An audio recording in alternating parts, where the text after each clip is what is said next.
There we go. We're live. All right, yo, what's up, y'all? Sorry for the delay there. Yo, we got some special surprises tonight. We're doing The Thing. This is the very big, very famous, and excellent 1982 John Carpenter. Well, it's a horror movie. It's a thriller. It's a multi-layered, complex film, and I've got Sci-fi. experts. Yeah, I've got some experts here to join me tonight, and everybody knows him. That's our friend Jerry, exposing powerful lies. Say what's up, buddy. What's going on, guys? Long time no see, man. A last minute invite here. I was super happy to hop on because, the thing is oft quoted as being, the best movie of all time. You look up like, favorite horror movies, favorite sci-fi movies, and even favorite movie lists on the internet, and the thing is very often at number one. For me, it was number one for the longest time, but then you see it on all those lists, and you're like, man, my hipster points go down a few if I use the thing as my number one, but it's definitely my top five.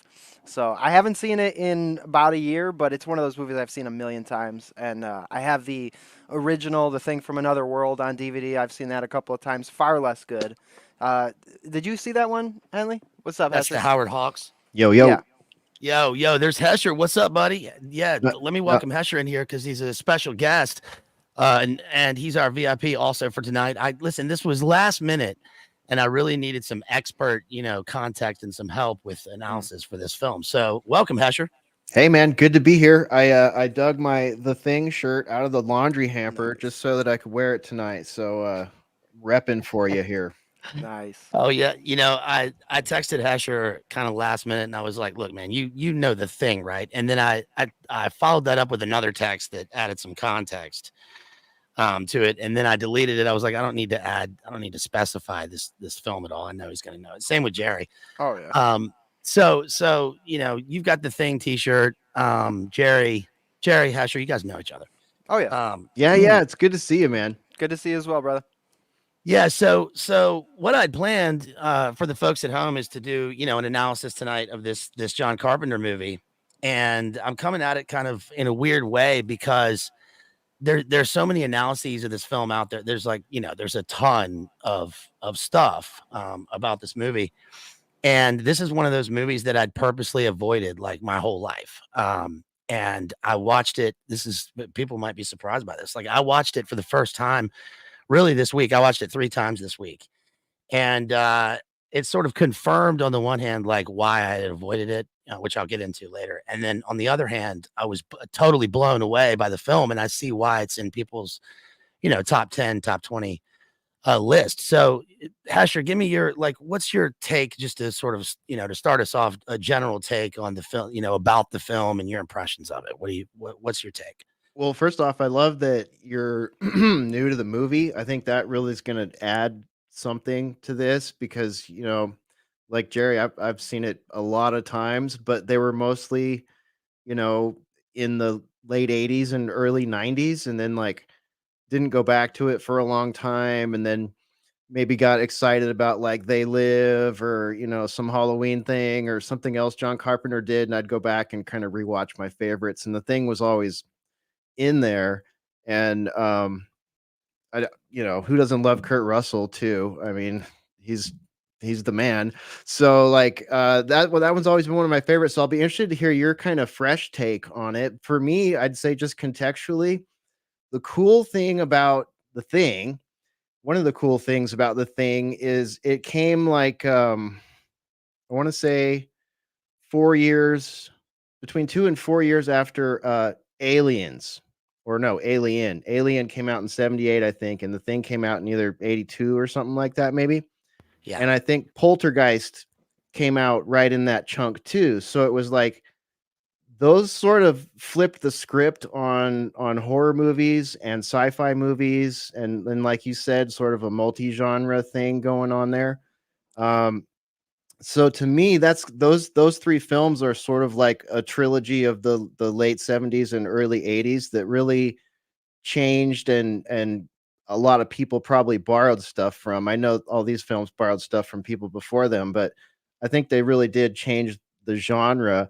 And and we had one of our first like female leads with Alien, and it wasn't like for any reason other than Sigourney Weaver was a fucking badass and she was the right person for the role, So Right. I think there was a lot of like, not to sound like a lefty, but there was a lot of like glass ceilings being sort of shattered between 78 and 82 with those three movies. And then you can look at other stuff like, Predator, so many movies that have an amalgamation of like a space oriented thing that you can't see or you can't perceive for whatever reason. In his case, it's active camouflage, but in The Thing, we'll get into how it works in there. But I think there's a lot of like archetypes that were sort of twisted and blended and then created anew for many filmmakers to come. Yeah, before I get to Jerry, your initial take on this. Yeah, it's interesting you bring up Poltergeist because for one of my first impressions, again, I'm coming into this new. One of my first impressions has always been just the poster art for The Thing, right? Which is the exploding like being of light inside the human body, and it's I'd seen it a million times. I was aware of it, and it sort of most recently came up in a big way in Stranger Things. It was in the background, I think, on Dustin's wall. And then when I watched the film, I go, oh, obviously this is a kind of, prerequisite for Stranger Things. But the Poltergeist sort of ties into that also because we have this like weird glowing aspect. There's a, you mentioned the hidden threat, the hidden villain, which is, whether it's camouflage or future tech or alien or, spiritual. That was my initial takeaway with The Thing that made it so like complex. It gave it another layer, which is that this idea that you never see it like in its actual true form, which is really interesting. So Jerry, tell us your Does it have a true thoughts on form this. too? I mean, like I would assume it does, but that's never really revealed. Yeah, I'm excited to hear your take as well, kind of like Hesher said, because for me, when I was younger, like I just was all about practical effects and that movie magic. And The Thing is like a masterclass in that. It's all often used as like the example of like great practical effects from the old days of filmmaking. And then, John Carpenter is just he's one of the best in terms of like genre movies, B movies, and it's that time period when those B movies and genre movies really started to sort of gain their own respect and sort of gain newfound respect. Sort of like it's often quoted about Kubrick bringing up sci-fi with 2001, and I think that John Carpenter in a lot of ways was instrumental in horror also being sort of elevated in that time period to being something that really made money and that was extremely popular with audiences. And I just love The Thing because I do think it's sort of like one of the commenters said, like a perfect movie. It's very subtle. The just the filmmaking chops that went into how the story is told, how it unfolds. Things like the scene that I know is talked about a lot is like with the dog walking through the hallway there, and you got the camera following the dog. It comes straight through, and just the acting of that dog, like it's common to commonly said about how difficult it is working with animals and stuff. And I mean, in every scene in that movie, everything is so intentional.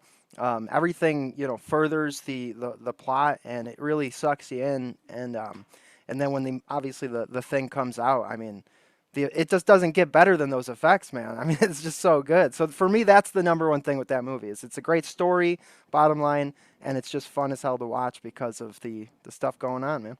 Yeah, you brought up some points that again, I'm sorry to keep bringing this up, but it's correct. I think it's weird that this particular movie I've avoided like for so long. Because like, I mean, you guys know this movie well. I know people in the chat, the folks at home, they know this movie. Like I constantly hear people say that, this is either their favorite movie or their favorite horror movie, or it's, ultimately rewatchable. And the reason that I avoided it, by the way, is that, just to be totally honest here, like John Carpenter has never been one of my favorite. Carpenter, Cronenberg, and like things like Hellraiser. For me, I don't know. Like when I was young, I don't know. I just avoided like squanchy, squishy, squishy, like body horror type of movies. Like, and even now, like Hellraiser, I just, it's like so hard for me to watch. It's just, it doesn't like I think offend it's me kind or of an anything. injustice to group Carpenter's movies with those. I mean, I Well, feel like those are totally different, Well, yeah, they are. I'm just grouping them, in sort of like in terms of my lived experience, right? And I realized also, by the way, that what the other night I saw a trailer for an old movie. What was it? Maybe it was I think it was Hellraiser. It was Hellraiser, and I remember thinking like I didn't watch this, and then I remembered that I had seen it like when I woke up one night when I was like 4 years old or whatever it was. Oh no, dude, that's too young. Yeah, like at my grandparents' house because they had TMC, the movie channel. Yeah. Danger. Danger. And so like I was 4 when I saw the David Lynch Dune, parts of hell, like all these movies that like I would wake up and see these things on, and I was like, what's this? Have you still never seen Hellraiser 1? I've seen it. Yeah, okay, I was gonna say, watched Hellraiser 1's great, dude. That's a good movie. I mean, the rest of them are kind of trash, but. Well, I watched it, and then I watched a couple years later when it came out. I watched the Redux, the remake of Hellraiser, and I watch it, and it's like, to me, I kind of weirdly group that and like Event Horizon together. Like there's and something like Jacob's Ladder. It's like there's these hellish scenes of like body shock, gore, horror, or whatever. Yeah, Event Horizon's like Hellraiser in space, dude. That's basically Well, I like Event Horizon. Yeah. And I don't know why I think I like that movie because they sampled the trailer for this techno song that I like, In Deep Space. And it's got Sam, look at his eyes. But like Hellraiser to me is just like I can't like Pigmen and stuff. And then so when I watched this the first time, when they finally get to like the actual scenes, where the thing, appears how it does, I was like, this is a different movie than I was just watching a minute ago. It becomes something totally it's so well done the way it happens. But, everybody who's seen this movie knows like the, like Wilford Brimley's like, I got diabetes, and he just puts his hand like in the dude's face and then like turns it into like a skin luggage. I'm not gonna hurt anybody, I promise. Let me out. Yeah. Like the dude, like the one dude like with the hands, and he's like, yeah, and he's. I mean it's like this is where soy face comes from, right? Right. Well, anyway, let's take it sort of like, if you guys remember, the movie really well. Yeah. So let's sort of take it from the very beginning of the film, if we can, like just like I said, I haven't seen it in a year, but I could probably tell the entire movie verbatim. So you open up and you got, you're at an Arctic military base, what amounts to, or a research base, I should say, and you got a helicopter basically flying through the mountains. And then the camera zooms in and you see that they're actually actively shooting at something that they're chasing. You see it's a dog. So you got this whole Norwegian Arctic crew chasing down a dog with a helicopter and a high-powered rifle. And the dog makes its way to an American Arctic research facility. And so all the Americans see that this is going on. They're like, what the hell is going on? Why are they trying to kill this dog? So the guy lands down on the helicopter, comes out, and just starts open firing, basically, at the base. Bullets are flying through the windows, so all the Americans come together, start, shooting back, and end up killing the guy. And naturally, they see the dog, and they're like, this guy must have gone crazy. So they take the dog in amongst their ranks, check out the corpse of the man that was attacking, and find out, okay, this is a Norwegian. He's from a nearby base, and man, what the hell is going on here? So. Wait, let's pause there. Let me pause you there for a second, because that's like there's a lot that happens, right? And I'll just say that again, coming into this new, like the first time I watched this, I was so pissed for the first 10 minutes, like the first sequence of it's actually not the first sequence, but the first sequence in 1982 with this chopper going after this dog. Like I was pissed. But I was also like, why are they going so hard after this one dog? Like the amount of like fuel they're using, the grenades and all that stuff.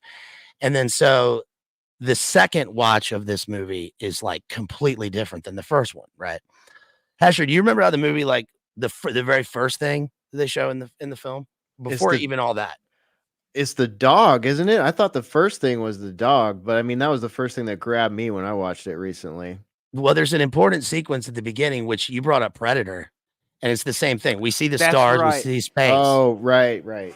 And then we see like, which is crazy. We see like it's a flying saucer. We see like the disc of the USS Enterprise. Basically, it's a flying saucer like wobbling through space, and then it gets sucked into the gravity, if that's what happens.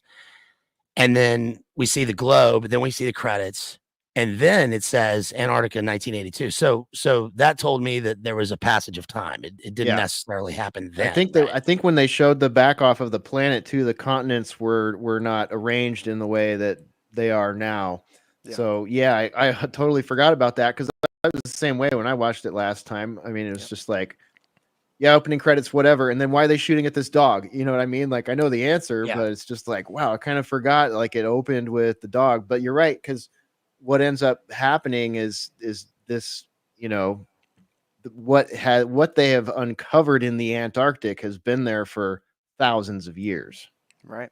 And the story actually begins before the movie even opens because, you know, sort of a quick recap. So you got the original Howard Hawks film, Thing from Another World, which is a completely different movie. The monster in that is like a vegetable creature. It's like an alien, but it's half vegetable, half man. It also notably doesn't have a lady. Yeah. It has a lady in it. Well, yeah, lady actress, but the monster is like a male. But my point is there's a woman in the movie, and this movie is like, it's Master and Commander. There's 0 women in this movie. Yeah. It's all dudes. Right. And it's not only all dudes. Like my immediate takeaway was I started counting the characters because when they started arguing, I was like, this is 12 Angry Men. Like it's the movie 12 Angry Men. And instead of arguing like about, the jury, right, and the verdict, they're trying to figure it out. But that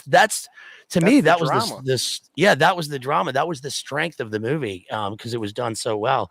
And like even the old dude, the sheriff who ends up shooting the what seems like a crazy Norwegian dude. By the way, he's the actor who is in Clear and Present Danger. Remember? Mm-hmm. We're gonna do the old Washington 2-step, Jack. Mr. President, I don't dance. Give me back my plane. Where's my family? Yeah. But yeah, real quick. So the movie starts out, right? Before the movie even starts, you got the UFO, which you brought up. In the original film, right, there's a scene where they basically find this UFO in the ice up at the Arctic. And then that scene from the old movie is then played in the John Carpenter version. And so that's sort of like the pretext or the what do you call it, the prologue sort of to this. Universal approached John Carpenter and asked him to make a remake, and so he didn't really make a remake, he made a sequel. Really? Yeah, I mean it's sort of like a sequel. I mean, of course he's changing so much. There's no vegetable men, but yeah, I mean they find the footage of them finding the ship in the ice. Right, and so that tells you that this happened before the events of the film. And then there's a prequel that came out, in 2008 or whatever, which takes place in the Norwegian Bays. I watched it the first time I saw it. I was like, oh, this is all right. A bunch of like garbage CGI and stuff. But then I'd seen on the internet it gets so much hate and everybody hates it, and I can see why people hate it. But like, I don't know. I went into it with low expectations. I was like, okay, it's all right. But obviously, it doesn't hold a candle to the. What's that one called? I don't know if I've seen it. It's called The Thing. Oh, no wonder. Okay. Pretty sure it's just called The Thing. Yeah, it's but by the way, it's the whole Norwegian base. All right. I also avoided this because in my mind I always associated it with that movie The Blob. Like the old movie The Blob, which to me, like things like that, I just like I don't like liquid shit in these movies, and that's what I thought it was going to be. Creature feature.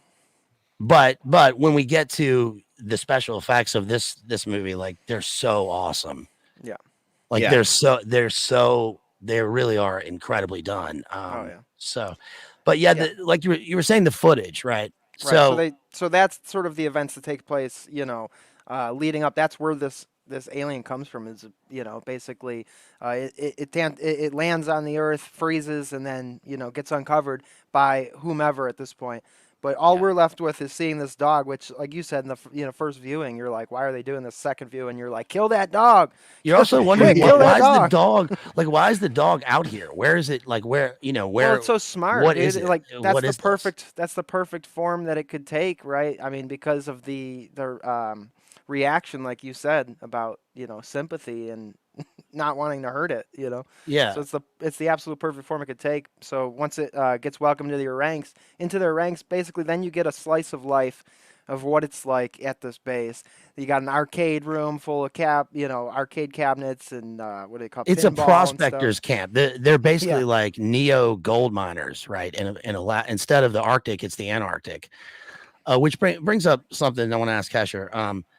So like if you describe this movie to a person, just like in a few words, just like a blurb, would you say this is a horror movie, an alien movie, a conspiracy movie? What do you say? A thriller, action? I mean, I if I wanted to keep it simple, I'd probably say the same thing I'd say for Alien. It's a horror sci-fi. right. Well, I asked because I think that's one of the strengths of this movie is that it's sort of like it's a multi-genre movie and it does it really well. It totally changes directions, but somehow it's very cohesive. And it's weird because when you watch it, if you watch it like it's happening now, like you do with art, like it's in the present, you're placing yourself in the person of these people in this situation. You want to figure out what's happening. You really have to wait until the conclusion of the movie to even figure out, is this a well-made movie? Is this the things in it that seem like they're schlocky or like they're, the continuity's off or it's a loose end. You're trying to figure out like, how is this going to be tied up? And it manages to all stick together, but there are still all these loose ends, which kind of is also conveyed like through the way that the alien ends up looking, like with the Twizzler lasso. The schlock is a part of the genre, and with somebody like Carpenter, who's such a someone who loves the genre so much, he uses it in like a masterful way. Where, like you said, like by the end, you're like, are they going to ruin this? Are they going to spoil everything they've built? If I had to sum the movie up, I think the main theme of the film is suspicion, and it really plays with that theme well. I mean, the whole time it's basically like a game of Clue happening, where you're trying to figure out who's who and who did it and who's had it done already, and so the entire film is like suspicion. And you still don't know at the end where they leave you at the end. Not to do last thing first, but where they leave you at the end, it's like, okay, it remains a mystery as you close the film out. Yep.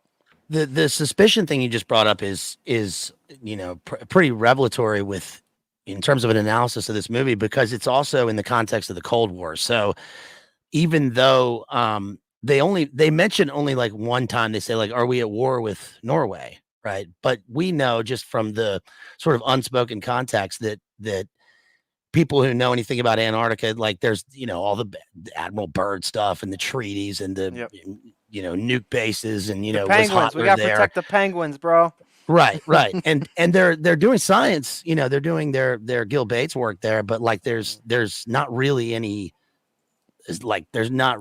science stuff that happens during the thing in terms of that's not related to the event that they're going through. Right. So like no penguins, no I don't remember any ice core drilling, no like talk of any of that. These guys look exactly like the crew of Prometheus or Alien, aliens. They look like roughnecks, but like they're doing science stuff. So it's jarring. It's odd because I watch it and I'm like, it doesn't make sense that they even look this way. Like the sombrero, right? You got Kurt Russell, McCready, the sombrero. You got the black roller skating cook. You got Wilford Brimley, who's, I guess he's sort of like the science guy, I would assume. Who else? Who else we got? We got the buttoned Keith up. David. Yeah, the buttoned up boss man. Yeah, Keith David, right? They live. Keith, is that his name? Yes. Yeah. I don't know. I don't remember if that's his name, but he's great. He's in so many of Carpenter's films. I assume Keith David. That sounds right. And then is that everybody? I want to try to get the characters. There's 12 of them. Yeah. So there really are 12, and the suspicion thing is also like, if there are 12, are these guys like, is there some sort of, are these guys 12 disciples? Is this a new being? You got frizzy-haired hippie guy smoking the joint with the windows. Yeah, is there a Judas in here? It turns out like the whole point is to figure out that like whether they're all a form of Judas, right? Mm. Yeah. So Windows, the dude who's smoking the spliff, right in the room.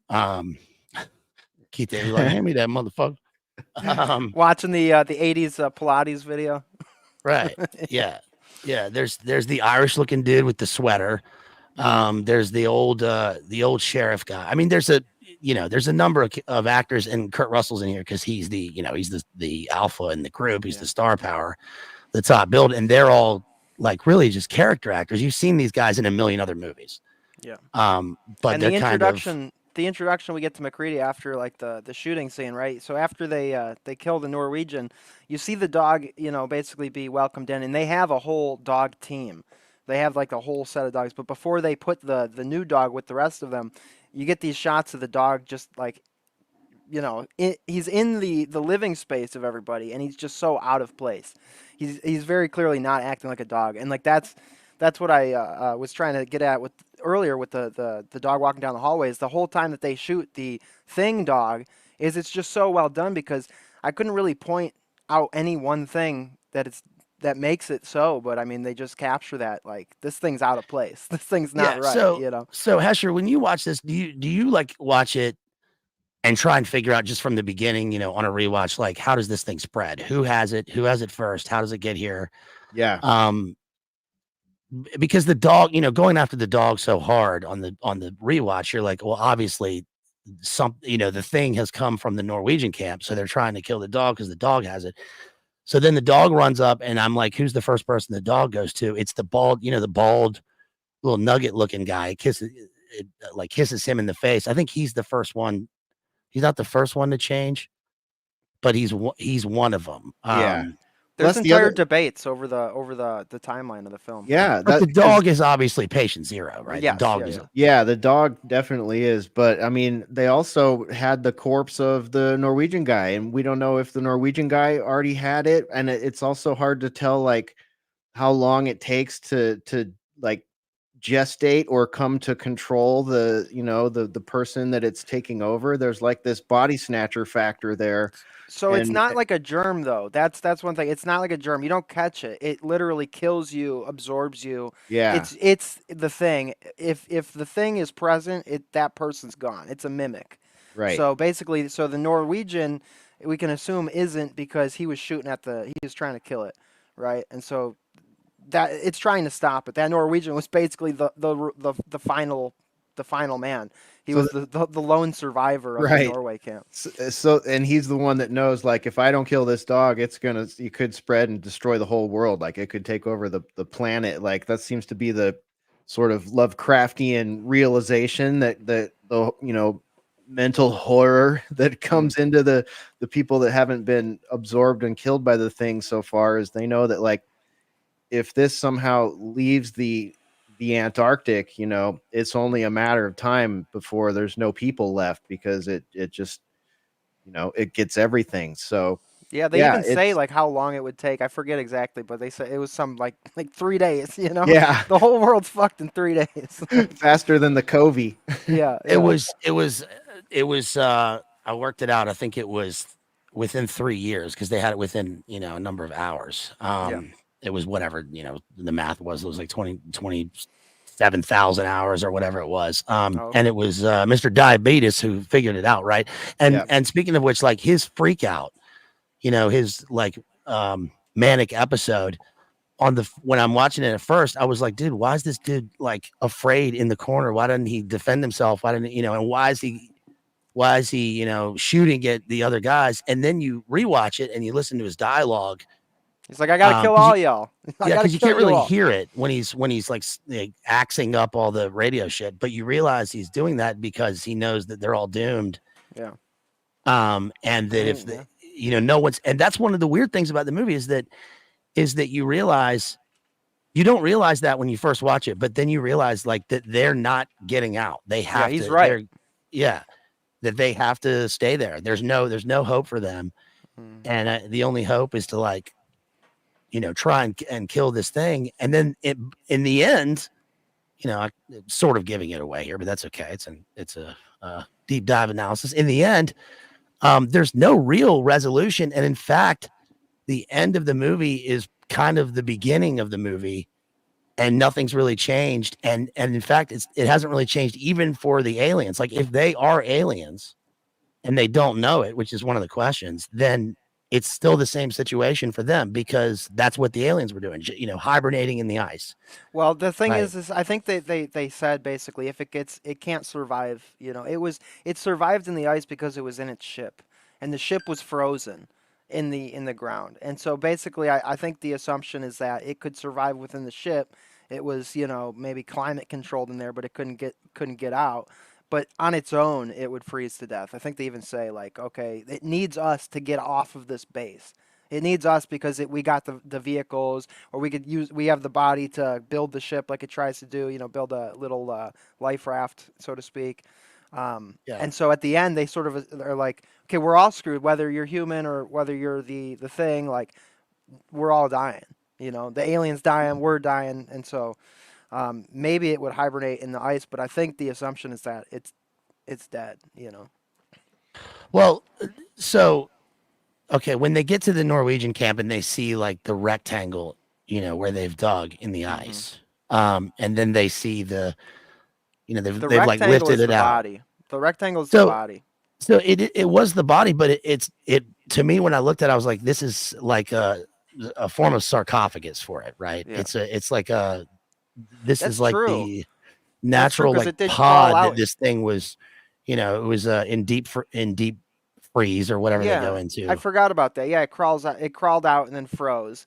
Then they took it and then thawed out and came out. So I guess it could hibernate. I guess you were right. So the spaceship, which we don't see because it's under the ice, Yeah, is that the spaceship you that see that in the footage that he plays on the little TV. Like I said from the first movie, they show how okay, the Norwegians found the ship.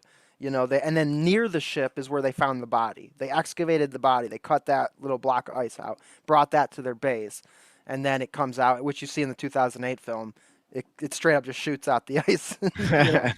Yeah. well, did you guys think that so when we finally see like the thing appear, right? The first time we see it appear is like in the dog, right? We see the thing happen with the dog and it like comes out of the dog, and then we see like spider, lobster, like crab legs come out, right? It's like, and it's shooting out its tongues or whatever and all that stuff.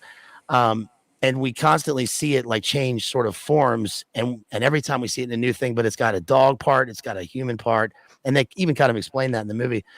But one of the things that Wilford Brimley says in one of his lines of dialogue is like that it needs time to like fully form Yeah. alone, right? And so it takes on every part of like a living organism that it comes in contact with. And they show that in a little simulation. So does it have the little like arms It's and stuff, DNA. the It's crustacean? Because is it because it was under the ice and it came in contact with stuff, Yeah, could be. marine life under the ice? Yeah, they kind of show like the pseudoscience explanation for it, where he's talking about they show the cells in the beginning, like, how the cells sort of change under the microscope, like absorbs the cell, takes in the DNA, and then it has the ability basically to like, manifest that DNA, but it takes time for it to perfect the mimicry. So in the beginning, it's sort of this disgusting abomination, and then after a little bit of time, then it becomes a perfect replica, which Yeah. when they capture the one guy, he's got the arm, he's basically fully the dude, but the bald dude, but then he's just got the messed up arm. But yeah, to get to the dog the first time, so basically I don't think the dog is the first victim. Somebody dies and then they put the dog. I forget exactly when, but at some point they're like, "Why do you have this dog just walking around? Put it with the others." So they put it with the other dogs, and then immediately the other dogs are looking at it like, "You're not a dog, bro." They all start growling at it Mhm. and whimpering and scared, and then the thing realizes it's been caught, and then it starts like convulsing. Its head splits open and tentacles shoot out, and it's just like, some crazy creature effects. But yeah, so before that we were introduced to McCready, who's playing chess with a computer, drinking J&B scotch, dumps the glass of scotch into the computer, totally breaks the thing when he I loses a know. match, which is crazy because you're up in the Antarctic and But it's it's like notable he's playing chess, right? He's playing yes, 33D, you know, on like a 386 or something like that. Yeah. I mean, Right. yeah, I'm guessing you can't get one of those helicoptered in but once or twice a year. I figured it out. The movie's really about that certain letter, anon, right? Because he's playing 33D chess, the tunnels. They got the tunnels, the ice wall. No, but he's playing chess, and so we know about his, something about his character, who he's going to be right away. That first of all, he's isolated. Yeah. Right. He's in his little cabin, like above everybody else. He's looking over them. He's biding his time. He's dangerous, right? He's kind of a renegade. He's drinking J&B straight and a Corona. And he doesn't handle loss well, right? I mean, he destroys the computer when he loses. So it's like, you can't win. We'll both lose, which is that's a callback to the end of the film where it's like he's like we'll Jeremiah both lose. Johnson. Like, he's got so much damn hair. Yeah, he's just a big Right? fur ball, man. Yeah. Yeah. So I think one of the things about this had to be that when they got Kurt Russell, that this is the way actors are, that he said, probably I'm not wearing a full beard in this. There's no way, because they don't like their face covered, in films. I know that he had a thing about the sombrero, because when they were doing fittings, he said, "What is that?" And they were like, "That's the hat you're wearing." And he was like, "No, the hell I'm not wearing that." And then he realized, that it was the right choice in the film. But what's the deal with the gigantic sombrero that he wears? Which, so by the way, goofy. there's a scene at the very last scene when he's coming out of the explosion, like looks like he's got like a damn, what do you call that thing? A damn pinata. What do you call that damn thing? Yeah, like the poncho. He's got a poncho. And he's Full got a drug bottle rug? of liquor. Yeah, he's got a drug rug and a bottle of liquor in his hand and a sombrero, and he looks like, it's Cowboy. Yeah. Mexican cowboy. Yeah. So, but clearly the look they're going for with these guys is that they are, sort of hard living, like misfit type, they rugged can handle individualists. Yeah, they're rugged, certainly rugged individual, which is different from a targeted individual, by the way. Which we could get into our personal stories right now regarding that, but we won't. So the thing massacres the dogs. They hear the commotion going on, and then they go to check it out, and they see basically just flailing tentacles and monstrous abomination. Bring me the flamethrower. Bring me the flamethrower. They sound the alarms. Bring the flamethrower. Everybody's in a state of confusion, trying to figure out what the hell's going on. They all quickly realize what's going on. McCready's got the flamethrower. He starts to burn the thing, and it seems like he's killing it pretty good. And then it basically escapes right into the. Does part of it escape into the roof, or do they end up killing it pretty good? I think they kill that one pretty good. Yeah. So they kill that one. They bring the body into the what amounts to the morgue, and now they're trying to study it, and they're dissecting it. And then Wilford Brimley has the scene where he's sort of giving the explanation of, all right, this thing had 6 hearts, 3 fully developed pair of lungs. It's got a dog skeleton, it's got a person skeleton. He's trying to figure out, like, he's basically saying this thing is a mimic. This thing will take on. That's when they show the DNA sequence, and he's like, yeah, any one of us could be. But that it has internal organs, right? And then later we find out that even though it appeared dead, that it was still, like, it's still alive. They have to burn it to kill it, but it was still alive, which brings up the fact that I saw this in the Rob Egger, one of the Rob Egger analyses that he did of this movie, that when they're doing the autopsy and they're cutting into it and he's pulling out the organs, that the camera pans over and you see, it's 2 faces like melted into each other, like screaming in agony, but there's an eyeball, and the eyeball, like, you think that this thing is dead, but that it could be alive, and it looks like it's watching us, the audience, but also it's watching them and learning from them.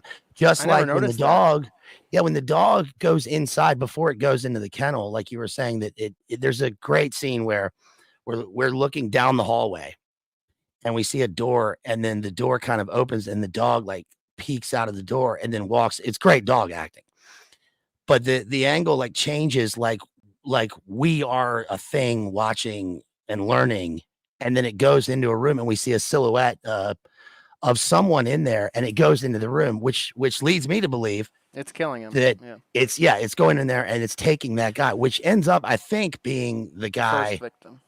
No, I think it's the dude with the spliff. Yeah, it is, and the- that's what I'm saying is I'm pretty sure he's the one that gets got first in the timeline, at least in the breakdowns I've seen, where the sort of theories of who's the first one to get grabbed. I believe he's the first one because this is before they put the dog in with the other dogs, which is the first time it manifests, and by then somebody else has already been got, and so that's why they say that gets exposed with the blood test. Yeah, I know. At the end, with when the he's chained up blood. to the he's tied to the chair, but they think that he's the first one that gets got and chained. Okay, right. Yeah. I've got him on the screen here. Here's a screenshot of it. See if I can I don't know if you can make that bigger, but that's sort of that scene where they get this first guy with the face coming out of the face, pretty much. Yep. Let me try and pull it up. Hold on a second. If you drag my window where your window is and then hit that mode you hit earlier, it'll do it. There we go. There you go. Yeah, it's still steaming from the flamethrower and yeah, it's like big and crustaceous and stinky. Like one guy's, Wilford Brimley's like putting he's holding his breath.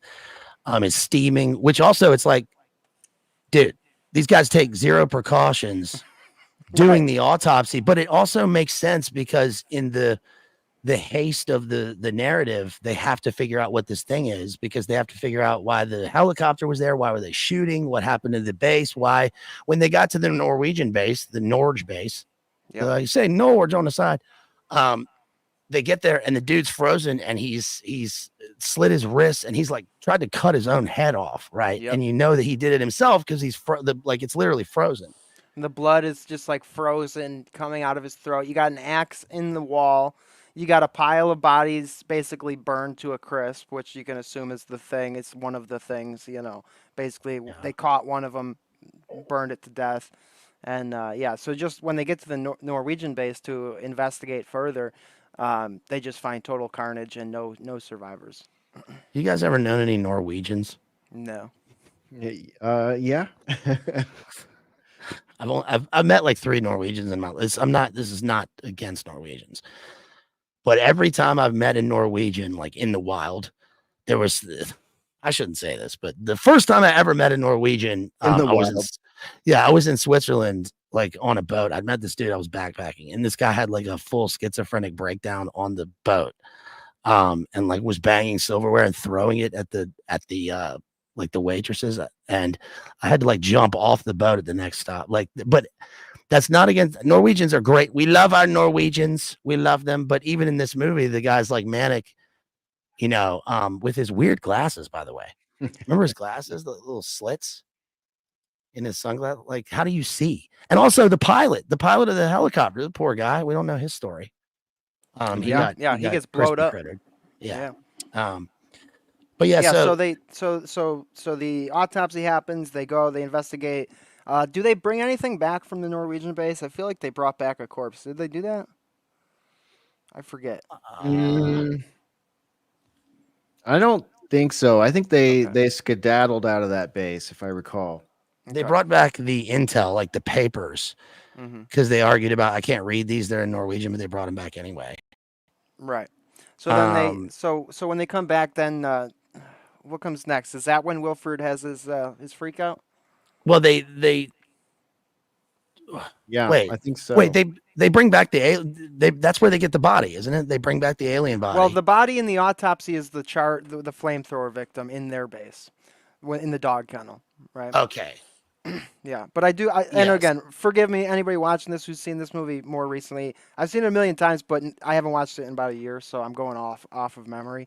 I feel like I remember them bringing back a body from the Norwegian base, but regardless, basically it starts to they find a ripped pair of underwear in the kitchen garbage, and the roller skating black cook is freaking out. Who's throwing their dirty drawers in the lobster pot? Man, somebody threw their dirty drawers in the kitchen. I catch one of you. So he's freaking out, and then McCready sees that and is like, "Oh shit!"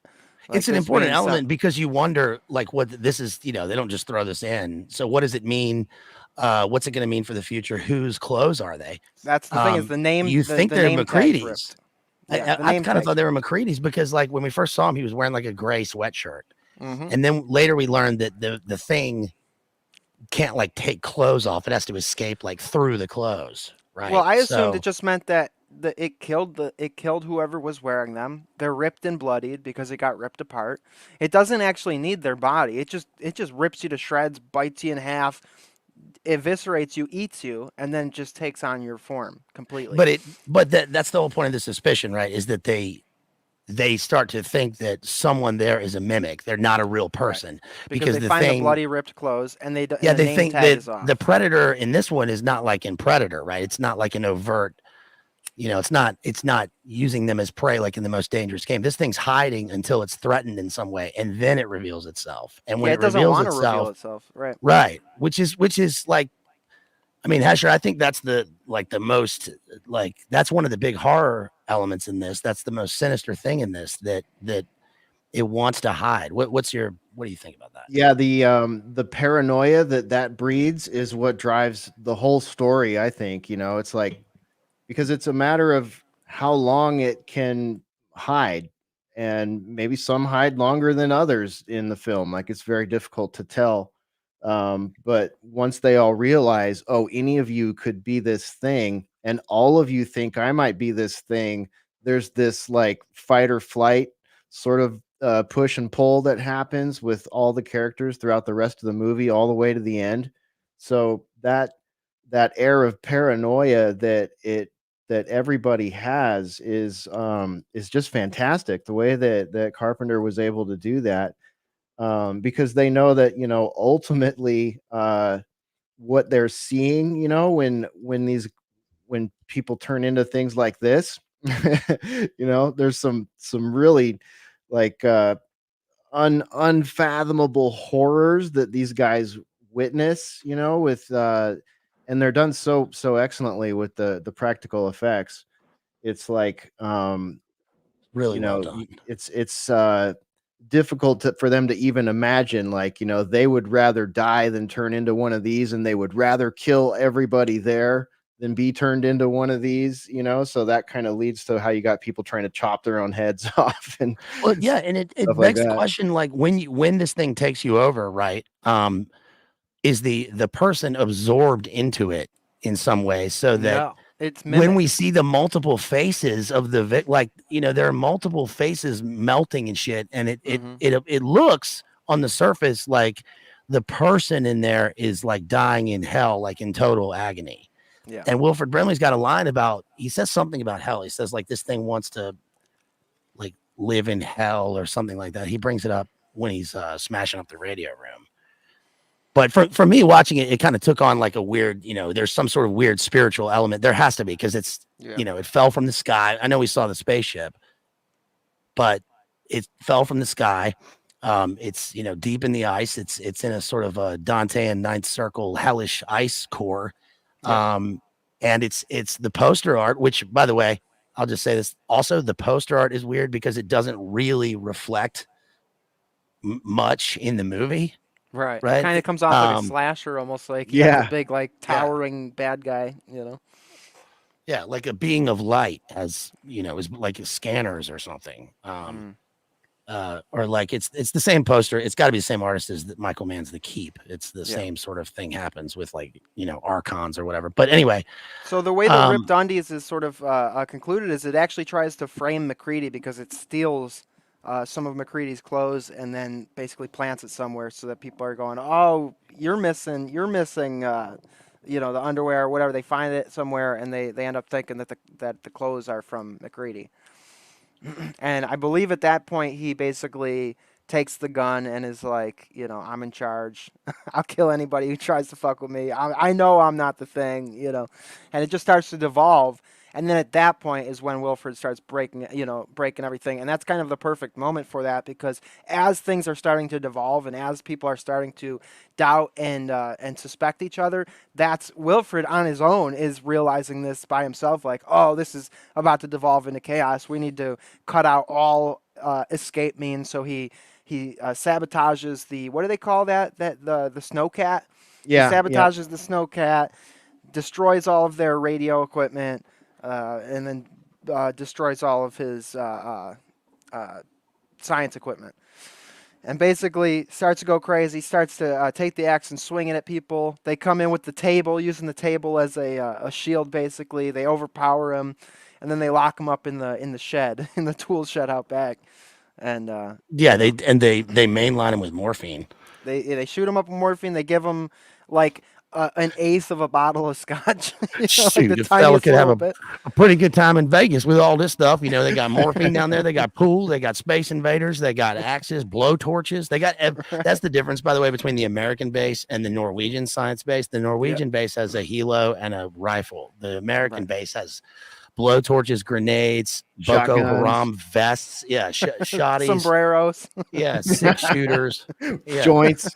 Yeah. The one dude's like, well, old sheriff there's been waiting to, fire off his pop gun since we got here. And it's like, oh, you mean the 357 Magnum he just smoked the guy with? I mean, they're all they're all locked and loaded, plenty of fuel. It's honestly like this.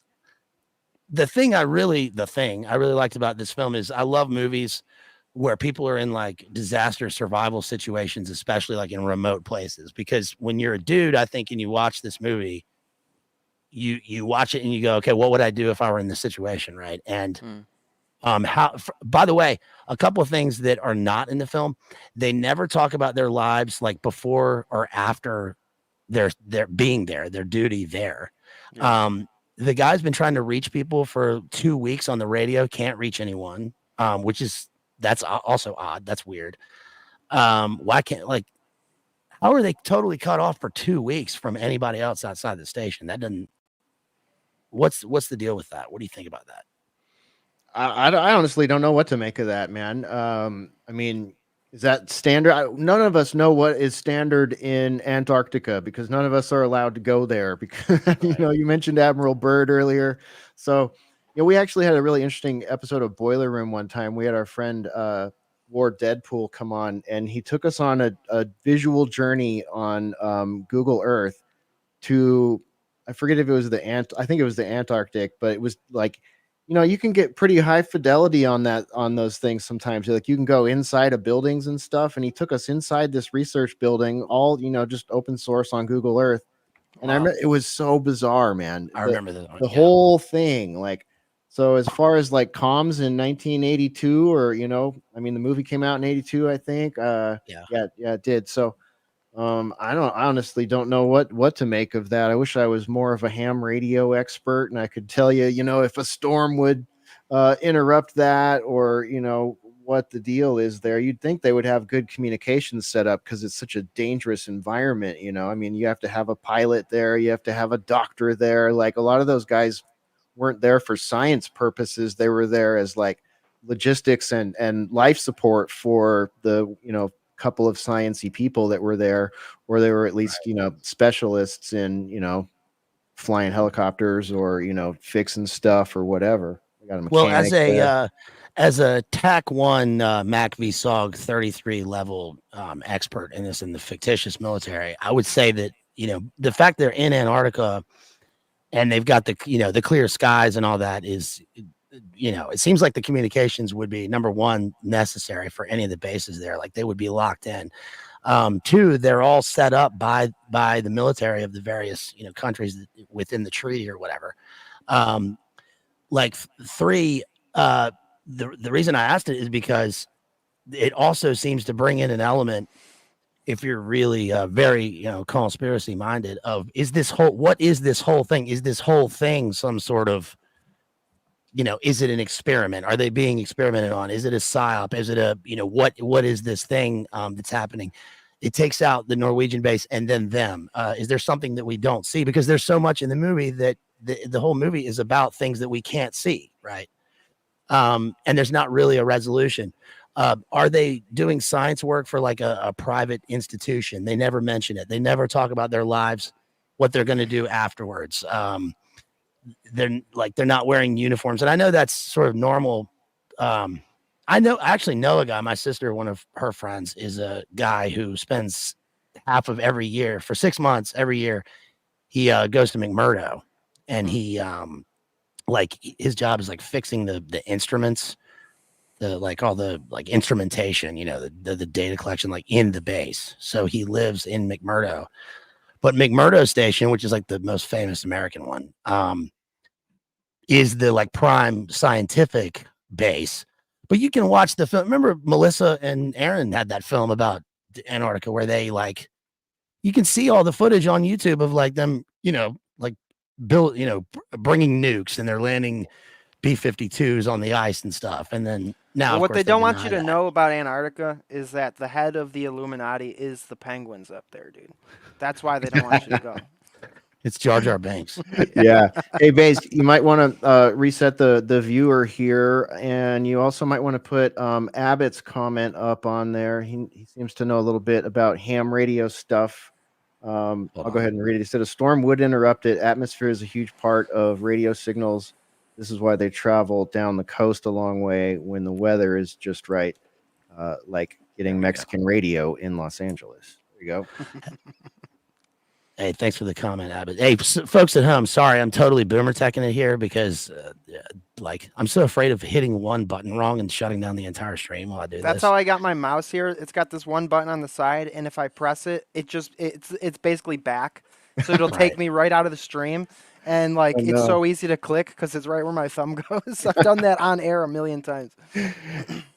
Also, thank you, everybody here in the chat. Thanks for watching. We got, I think, 63 people watching right now. If you want to support, I think you can super chat on here. You can also send with the links. I know Jason's put them up. The links are in the video description and throughout the chat, so you can support us that way. Thanks again to HESHER for coming on here last minute, and to Jerry. Everybody knows you guys. HESHER, of course, from Alternate Current Radio, and who's been so kind to me with TNT Radio, which was so awesome. HESHER's the longtime OG expert, and then of course our friend Jerry here from Exposing Powerful Lies. Make sure you give him a like and share, and also go to Alternate Current Radio at YouTube. You can follow them there as well. So, what happens? Once they lock up Wilford Brimley, basically they start to realize that they really can't trust anybody, and that they need to be in groups at all times. Nobody goes anywhere alone. And they start to try to formulate some sort of a plan to figure out, you know, how to get out of there. And now that they find out the snowcat's been, you know, monkey wrenched, and they find out, okay, well, now we're stuck here. And I don't remember the exact course of events, but basically they try figuring out other ways to, you know, get off the place or to figure out who's who. And they do this little like investigative work to try to figure out if they can find out who's been taken already. And at some point they go back to check on Wilford, and they open up the little viewfinder in the door, and they see the noose, the bottle of scotch, and Wilford's gone. And so they go in there, they're looking for him, they find a tunnel.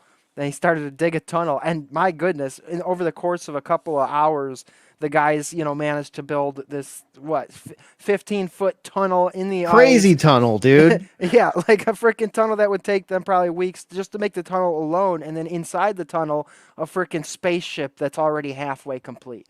So they realize, oh, at some point we left him out here alone, and the thing got to him, and now it's trying to build a fucking spaceship underneath the ground. So now the thing's gone, and and they see that it's building a spaceship. So they realize, okay, this is some alien. And then from there, I don't remember like I said, the exact course of events, but we get to the blood test type where, you know, they have a few more encounters with various things, people, you know, turning into monsters, them setting them on fire. Eventually they come to the idea that, okay, if this thing replicates, you know, we've killed parts of it and then other parts fall off and then crawl away. It seems like every cell of this thing is independent. It can exist outside of the main function. It's basically sort of like asexual reproduction in a sense, where you cut it in half, sort of like a worm or whatever. The worms will go off and form two worms. And so they realize, okay, so if we can just take some blood from everybody and then try to hurt the blood will react in pain because the blood's actually its own organism. Yeah, So, and they discover that there's so much flamethrower action in this movie. It's just awesome. If you like flamethrowers, this is the movie for you, because they discover basically they have to completely immolate everything, like put it in a pile, immolate it, and then it is cleansed at that point. Yeah. And they I think Brimley hones in on like it it hates heat. It does not react well to heat. And that's why I really like that scene you're describing, because it's sort of the culmination of the paranoia. They're like literally tying each other to chairs and holding guns on each other and saying, okay, it hates heat. So let's all, slash our thumbs or whatever. We'll get a little blood sample from everybody. And then McCready takes a I don't know, a coat hanger tip or something like that, and he heats it up with the flamethrower, and he touches it on each person's blood to see if there's a reaction. So it's like he kind of came up with this, guerrilla science way of figuring out, like, testing everybody's blood. And they're like just to the point where they can identify, one of four guys that, whose blood reacted to it when things start going wrong. I think there's an attack or one of them changes. I can't remember exactly what happened, but they have to separate and go their separate ways. And there's just this moment where, as a viewer, where you're like, oh crap, we were just figuring it out. Like, there's a core group of people here whose blood didn't react. And if they can just stick together and immolate everything else around them, it's going to be okay. But then, of course, the circumstance there's the breaks them hilarious up. part too, where he's like, it's the boss guy or whatever, the manager of the whole place, and they got him tied. They test his blood, and they're certain that If you he's the gentlemen, thing. Yeah, yeah, and if they you find out he's not. gentlemen are done figuring out your thing, and you wouldn't mind untying me from this fucking chair. I'd rather not spend the rest of my time up here tied to this fucking couch. Yeah, he totally freaks out. It's a good freak out, and it's yeah, it's earned great. within the movie. Also, I mean, and also, Keith David doesn't like being tied. I was like, tie me out of one tie me from this motherfucker, and he goes through a thing where he says, "I'm not being tied up," right? Yeah. And then Kurt Russell, of course, like cocks the gun and points it at his head. And we know at that point in the film, also, the drama of it, the human drama, is so good because the process, like how they argue. Do I have an echo, by the way? Why am I echoing? No, you're good. You're good. Okay. The process through which they argue various points kind of conveys the way that I don't know what this is. It's like it's sort of the way that men figure out how, solving problems through like all these various viewpoints. And the context is that, like, they're in new territory. They have no idea what to do. They don't really vie for like power. There's not like a hierarchy struggle within this thing, which is kind of funny. Like there are people who are in their roles and they stay in their roles in the thing. But what we do when we watch it is we start to, try to figure out like a detective story. It becomes a kind of like weird noir where we're like, who is whom? When they do the blood test and, and the blood jumps out and it's, jumps out and like turns into a damn crab or whatever. We realized that the guy who had it, we started to think, how long has he had this thing, right? And that was the guy with the dog that went into his room.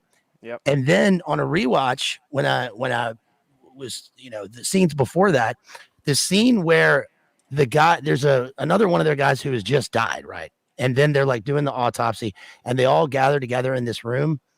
And what happens is that they're all involved in trying to figure it out. But the guy who turns out to be infected or possessed or whatever walks in like with his headphones in, listening to music, and he never says anything. And he's in the background. And you realize that like this is the thing inside him trying to like learn how to mimic the thing that he's possessed. Right. Yep. Also Windows, the guy who does the radio. I saw this on Rob Ager also. Shouts out to Rob Ager. He's great at this. And also Jay and Jamie did analysis of this years ago. This and a couple other Carpenter movies. He's on the radio and the old guy comes in and like blasts the radio to wake him up. And so it like sort of blasts his ears and he's like, what the fuck? And he's the guy who right after that scene, when the alien appears, like it chomps his head, on the sides of his face. So it's good foreshadowing. Yeah, and it's great because when the picks blood him up jumps, and like eats his whole like body in half, dude. It's crazy. Yeah. When the blood jumps, there's two other guys who are tied, on either side of him, and they realize like, oh shit, so they're trying to get away, but they're all tied together, and the thing basically breaks out of the ties, and like you said, his head splits open two ways like a giant gaping maw, and then grabs the other guy's head, lifts him up so that you've got, basically two bodies connected at the head, and it's just swallowing him from the top down. And yeah, it's Did you, a great Jerry? You're scene. the Lovecraft expert. Did you think there was Yes. like like a sort Oh, of a 100%. 100%. This is it's not any like actual Lovecraft story, but John Carpenter himself, famously is a fan of Lovecraft. He made, In the Mouth of Madness, which was a overtly Lovecraftian film. And this one, just with the setting being in the Antarctic, it is a call to In the Mountains of Madness or At the Mountains of Madness. Yep.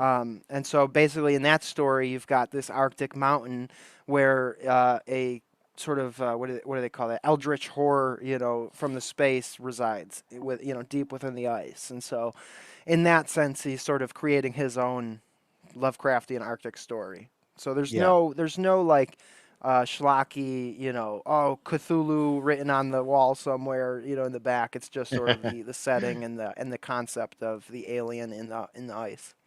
Yeah. how many things are there in this thing? I think you start off with one, but then as we discover, its body basically is composed of sort of like a hive mind sort of deal, where every cell, it can be its own organism. And so once it takes over one, it splits up, and that you can't ever really know. I mean, that's the whole I point. kind Is of they don't know how many are out there. They don't know which of them are mimics and which of them are real. Well, I was thinking like that when they, we see the UFO at the beginning. We see like the spacecraft. Yeah. And then we pull the body like out of the ice sarcophagus or whatever, and then the dog is watching, and then the vivisected body is watching. So it's like, is there an element to this where the number of things are kind of, there's a mirror effect, like the number of things are the same as like the number of people, of humans at this base? Like, I is don't it think more than so. one? You I don't don't think think so? so. I think they're always the underdog or the odd man out. I think, and that sort of kind of plays into the whole idea of it, is that it's trying to blend in because it's vulnerable. Because even though it's this like giant, crazy looking monster, I mean, they're able to kill it in like 5 seconds with a flamethrower, and also it knows that the only way that it's going to achieve its goal of basically, colonizing this planet, conquering this planet, is by blending in, staying out of sight. Because at the end of the day, it's a squishy meat bag just like we are, and so it's got to hide. And so I think that that's part of like the whole theme of it, or the whole story, is that it's vulnerable and it's got to hide. So I don't think that it would make much sense for there to be like an equal amount, because I think if there were four things and four people, it would just all out war and it'd turn into head monsters and eat them all. You know what? Another movie that I just watched recently, rewatched for the first time in quite a while. I love Stuart Gordon movies, so I Yes. rewatched From Beyond, Yeah. probably just a few days after I watched The Thing, and I was really getting a lot of Thing vibes From Beyond. From Beyond's obviously, blatantly and openly based on Lovecraft lore, um, but it was interesting because the practical effects in From Beyond are sort of similar to The Thing. I mean, I don't know anything about it, but obviously, it seems, if I had to guess, I'd say he was definitely, I wouldn't be surprised if he even used some of the same special effects people, or, a competing group of special effects people that were almost Yeah. as good. I mean, it's pretty interesting, the creatures and the way that the guy in From Beyond, in particular, the main guy, Yeah. The uh, long neck. The long yeah, neck is kind of very similar to the Thing. Long right, neck and part. like a head coming out of a head at certain points, stuff like that. So Yeah. there's definitely a lot of Lovecraft going on, borrowing going on, and homages going on. And Stuart Gordon's a little more overt about it. Like, he uses I forget, the Necronomicon iconography on the necklaces and stuff like that. Like, it's more Morbid Angel than in aesthetic than The Thing is. I don't know who did the special effects for this. Can't believe I didn't look, but I would assume it would be that dude Kenny Baker, who's like one of the most famous dudes. He did like, people know him from Thriller, like in the morphing into the werewolf scene. He did like, he's done tons of movies. He did, all the John Landis movies, special effects. But that dude, like, his sort of aesthetic is a lot like The Thing, because It's Rob weird. It's Botton. like, who is it? Rob Botton. Rob Botton. He He's the done The monsters. Howling, The Fog. He did Total Recall. Oh, of He did course. RoboCop 2, Piranha. I'm looking Right. it up Okay. now. I'm not. This isn't off the top of my head. I just So googled it. Total Recall, the famous, like the big one that Oh was yeah. like, I don't know if it was award winning, but it was the when he becomes the woman or whatever and goes through the metal detector or whatever, and then her face explodes and then opens up. Yep. Which is very similar to this, like the way that it looks, the sort of texture of this like monster beast. But the really striking thing in this movie is that I can see people watching this movie, especially over time, maybe after 10 years passed and CGI started to become more prevalent, and probably looked at this and thought, this is look how cheesy it looks or whatever, it's claymation or whatever. But now you look at it and you think it's so well done, because it's not that it looks real or not real. It looks like uh, some form of like shocking, really hellish. I mean, the head like upside down, turning into the crab monster and like scuttling across the floor Yeah, it's is great. really great. And then of course the sound effects in this movie, like when the Twizzler things come out, you hear a lasso, like Yeah. like a whip, Oh yeah. sound effect. Nowadays, practical effects are just generally considered to be the best. I mean, especially now, like they say, like you want 80% practical, and then sort of touch it up with CGI to sort of put like it's sort of detailed brushstrokes, but you want an actual practical effect because, like you said, it doesn't necessarily look real, but it has a real reality to it because you know that the item has weight and it has actual physical presence. Whereas CGI, I mean, 90% of the time, it's just you're looking at it, you're going, okay, this looks like a cartoon. It's Yeah. clearly fake, like And if you're a shrewd director, you can use it to provoke a reaction from the actor. Like if you look back to 1978 at Alien, when the chest burster came out of what's his face, I don't remember the actress's name, the guy with the short William hair. Hurt. Yeah, yeah, William Hurt. no, the female, Yeah. the female that was reacting to the blood splattering her in the face. Like they didn't Yeah. really tell her that that was about to happen in that way, so they were able to get a reaction out of her on camera on the first take. That was, she was truly horrified because she wasn't expecting this practical effect to be so realistic and to like literally shower her with gore. Yeah. It's John Rick Hurt. Bake, I always right? get those two mixed up. Right, John Hurt, right, not right. William Hurt. Yeah. I also want a side note. I also saw I was looking through the IMDb while you were talking, and I see that Stan Winston has special thanks on there under special makeup and effects unit. And Stan Winston's, I mean, he did Terminator 2, he did Aliens, Mm, Jurassic Park, Terminator. Like his list is pretty freaking crazy. He did that AI movie too, like all kind of like Batman movies, An Interview with a nice. Vampire. So I don't know if he was a consultant or what. They just say special thanks. So he must have been somehow involved.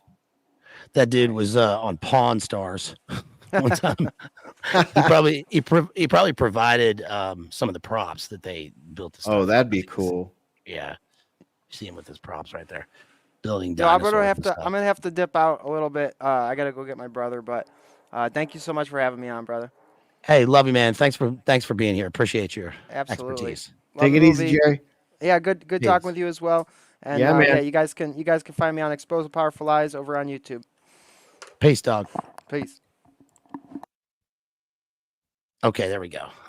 So Hesher, yeah, I wanted you to be in on this because, like, first of all, there's an obvious like metal element to this. Yeah. I mean, it's like very obvious when you watch it that there's so much in this that's it's like, I don't know how to describe this movie. I think it's so well done because it was totally unexpected for me in terms of the not only the complexity of the visual elements, but the dialogue, the drama, and also it's a Marshall movie. It's like a survival piece. It's dudes dealing with weapons, the kind of renegade people in this, and I don't know. I can't really like get my head around it in a way. And I think that's a good thing, Yeah. for a film. It's one of the So more cerebral movies that Carpenter did, and it's so early on in his work. Like usually, you would kind of expect that to be like later in especially with horror. Someone that works in the horror genre a lot. Um, but yeah, there's just so many questions and so many like it'd be easy to watch it once and be like, I don't get it, or it looks too old, whatever. But yeah. like when you put it on the timeline for when it came out and you watch it a couple times, it's like, wow, they really went all out with this movie. I mean, the amount of special effects in this movie are far greater than the amount of special effects in like They Live, which was much later on. Yeah, well, that's interesting, because the contrast with They Live, which, I think a lot of people, I don't know what people think of when they think of John Carpenter. The first thing I think of when I think of Carpenter is actually his soundtrack work, like his Yeah, synth work. He's got albums and he does the music. And what was funny about this was that the score for the movie, which is by Ennio Morricone, right? The spaghetti western guy, right? The good, the bad, and the ugly. The same. Isn't that the same dude? I think so. It's the Yeah, same. Yeah, it's the same it is. dude. One of the big, famous composers. The You don't really at times pay attention to the score, but there's a sweeping score here where, especially when they go to the Norwegian base, like the strings are it's almost the total opposite of something like Interstellar or like a Hans Zimmer score with Christopher Nolan movies, which is like telling you how to feel. It doesn't do that with this, and it gives like a weird sort of huge panoramic cinematic contrast to the events that are going on, and it subconsciously tells you that whatever they're finding is much bigger than this central location with just two people in a base. And as they go on in the movie, the score like at times turns from a orchestration to like a synthesizer, like a baseline drone. Mhm. Do you recall that from watching the movie? I mean, it's actually, you know what it is? It's the same sound as in Apocalypse Now when they get to Kurtz's compound, that doom doom doom doom, which is, a Right. heartbeat or a drum beat. Um, which I guess is also telling you that like something's alive, Right. right? Yeah, there's a new pulse in the room basically, and they tell you that through the ambience and through the score to the movie.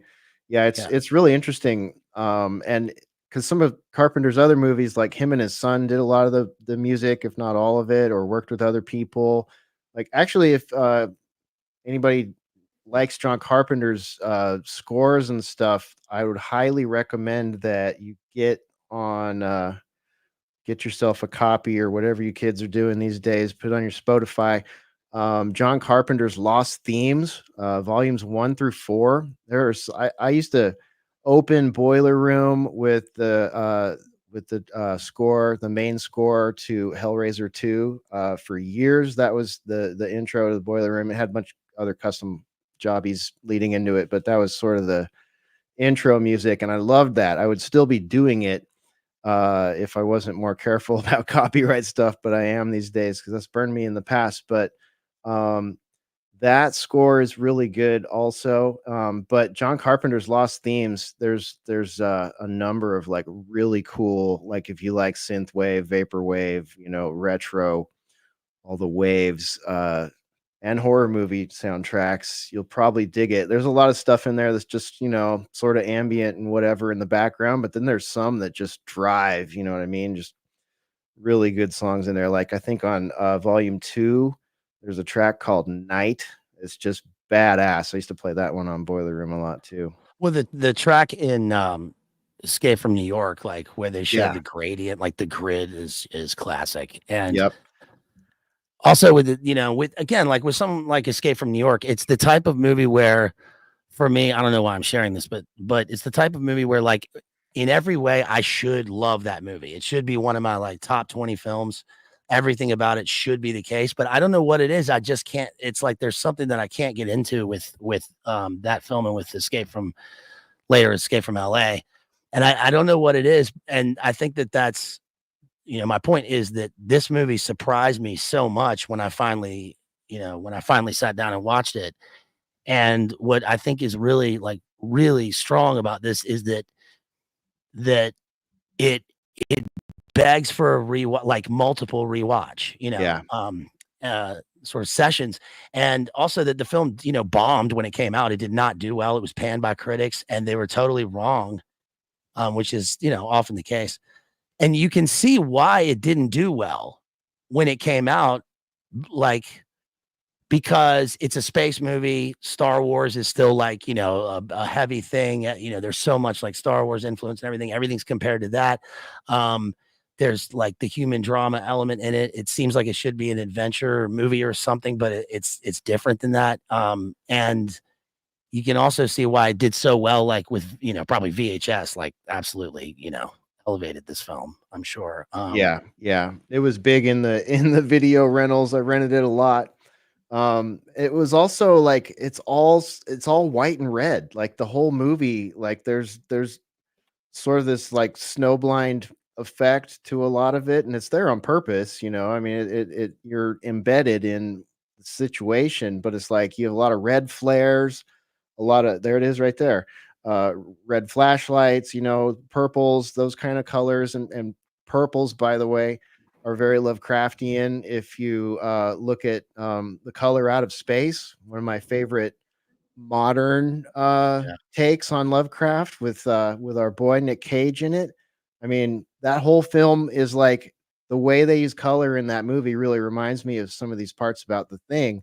But you got flame, you got fire, you got ice, you got snow, and you got the insides of these buildings. But even the insides of the buildings, there's like frost everywhere, or it's lit up with gunfire, or a demon that's spewing out red tentacles. So I think that's probably a harsh watch for a lot of people who are used to a lot of jump cuts and parts of the at least the three main acts of the script having a different aesthetic or location or set of colors. Like you don't really get that with The Thing. Yeah, the contrast, I mean, contrast with color and the color palette in great films is always becomes something that's, it's always like there's a resonance to that, with great films. I mean, I just did The Deer Hunter, and The Deer Hunter, with its three separate acts, and also, by the way, like sort of revolving around blowtorches, which is weird. Like the thing that ignites the movie is that like one of the first frames in the second act with De Niro like blowtorching the Viet Cong guy. And then we have it in this. And like when I first watched this, I thought, okay, obviously we get we get tundra or whatever. It's all white. It's Antarctic.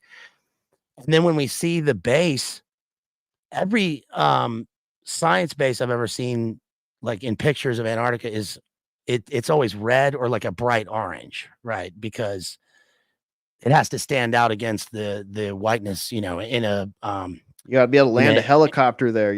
right, yeah, yeah. And then when you see the guys like inside, and they're totally, they're all scruffy and they're all it's like it was very striking to me. It's like these guys don't there's something they don't belong. And then you sort of realize that it looks like that because it foreshadows the fact that there's going to be something that really doesn't belong. And you have to believe that these characters are going through this thing, and you have to care about them enough to want to know like who's infected and who has it, who's real and who's not. Um, and like you even learn their name. Like I usually like don't even pay attention to names in movies a lot of times. And in this one, like I started paying attention to the various people's names because I started to care about them. And that's weird because we don't really know anything about them. Right. Right. All we know is they're like Wilford Brimley, for example, his character, which I can't remember his name in the movie now, but Blair. He's Blair. yeah. So that dude, you're drawn to that guy because it's like you're watching him do his science stuff, and you're like, this dude knows, like this guy knows his stuff. He knows what he's doing. He's running computer simulations. He's doing the autopsy. Like he's the guy that you want. He's not in charge, but you want that dude there. And he's the one that arguably the whole I mean, let's look at it as it is. It's an expedition. Even if you're going, doing science, whatever, like that whole expedition, he's the most sciencey person there. So it's almost like We don't know why they're there. Are they just drilling ice cores? Are they there looking for 2,000-year-old spaceships? I mean, who knows? Why is there a Norwegian base right next to them? What was their scientific aim? What are they being funded to do? Like, we don't know any of this stuff. Yeah. And it's like he's the one, like there's the clear boss guy there, played by, what was that character, Clark or Bennings? I can't remember. The sheriff guy. Yeah. The actor's last name is Moffat. I know that. Right. Donald Moffat. Gary. Yeah. Gary was like the guy in charge. You know what I mean? So he's like in charge of the expedition. You've got your pilot, you've got your mechanic, but Brimley's character, Blair, he seems to be the main science officer there, and a doctor at the same time, someone that can do autopsies and whatnot. And like, what kind of science are you doing if you need someone that is like skilled in autopsies? Like, makes me wonder if they're not there actually looking for this thing.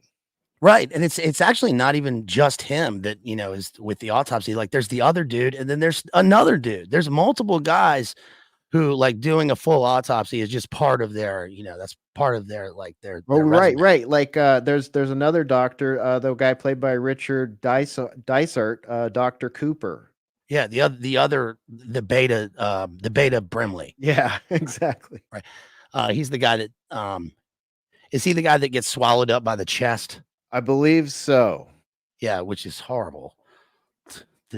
For people who haven't seen this movie, that was a grim scene. Like, you know, an Yeah. open chest just turns into basically a giant, like, toothed mouth. Yeah, the dude's like, he's about to like do something on his stomach, and then it all of a sudden opens up, and he's like, "You have no hands." Right, and then he gets swallowed up. The other guy, like, his whole body gets picked up, and he's swallowed upside down. The Irishman who forget that actor's name, something Halloran. His description on IMDb literally says like, he's got Ireland written all over his face or something like that. He's the guy that's wearing the sweater in the movie. That dude is the guy whose head like blows off and he turns into a like upside down head crab. See if I can find that dude. The head crab. Yeah, the way they pulled that together with practical effects is pretty astonishing, actually. Yeah, it really is. It's insane. Yeah.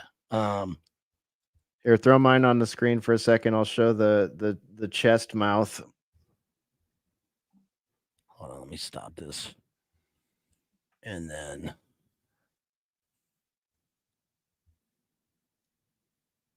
there you go. There you go. So there's the torso, like the torso. They're working on this guy inside, right? And it's just turns into like a gaping demon mouth. So like the winner, when is it actually dead factor? Well, you didn't immolate it. You need to immolate. This guy learned the hard way. Yeah, and even with all that, like the real horror of the film is that, like, it's not when the thing bursts out or when it appears, it's that they are afraid that it's going to take them over, right? Or that they are not who they think they are. Because Brimley goes through that whole scene where, let me pull that up again. Not that. I don't want me on there. Upside down crab head spider. I'm so Brimley teching this thing. Hold on. You're getting the hang of it, man. Here we go. Yeah, upside down head crab spider with two eyes popping out like Squidward or whatever. It turns into a crusty crab, but it's that they are afraid that they aren't who that they are not themselves, and there are even like multiple lines in the film where they're like, "I am me," right? And then the final moment of the film is, of course, with after they've blown up everything. And they know they're going to freeze to death with Kurt Russell and Keith David come out, and they're both like sitting there. And Keith David says, "You know, what now? And are we, you know, is one of us the thing?" And they're like, "Well, if one of us is, I don't think we're in the condition to like do anything about it right now. So what do we do? Let's just sit here and what do they say? Let's just sit here and wait." He says, "We're going to have to just wait and see." So it's great. It's a great way to end this film because it's so dark. It's such a dark ending. It's so you know, it's so negative, but also you don't walk away from the movie feeling like it's a negative ending, because the context is that um that they it's like it's almost like nothing exists outside of this place where they are. They're so remote, and the intrusion of the thing into their world is like it hasn't been accomplished, like where it's going to break out yet. And there was one line in the movie where someone, I think it was Wilford Brimley, he said this thing, he said like, oh, it's just gonna sit here and wait till, they said like something about sitting there and waiting until the rescue team comes. And when I first watched it, I thought, is he talking about the alien ship and they're waiting for their rescue team? So they're doing like, you know, deep hibernation in the ice until it comes, which on a one level like sort of makes sense. But on the other hand, it's like, no, they're talking about them and there's no rescue team coming. And the thing is just waiting for something else so that it can go into, you know, it can eat. Right. But still, we still don't know like what was the purpose of this thing coming here, because it appears at the start of the movie to like be crash landing into Earth like it was an accident. It's totally the opposite of Predator. Right. Yeah, Predator comes here to hunt. This thing crashed here on accident. So who knows? That's another. It's just a series of mysteries. The whole movie just leaves you asking, like everything begs another question. Like, why did it crash here? Where was it going? Was it supposed to land here anyways? You just don't know any of that.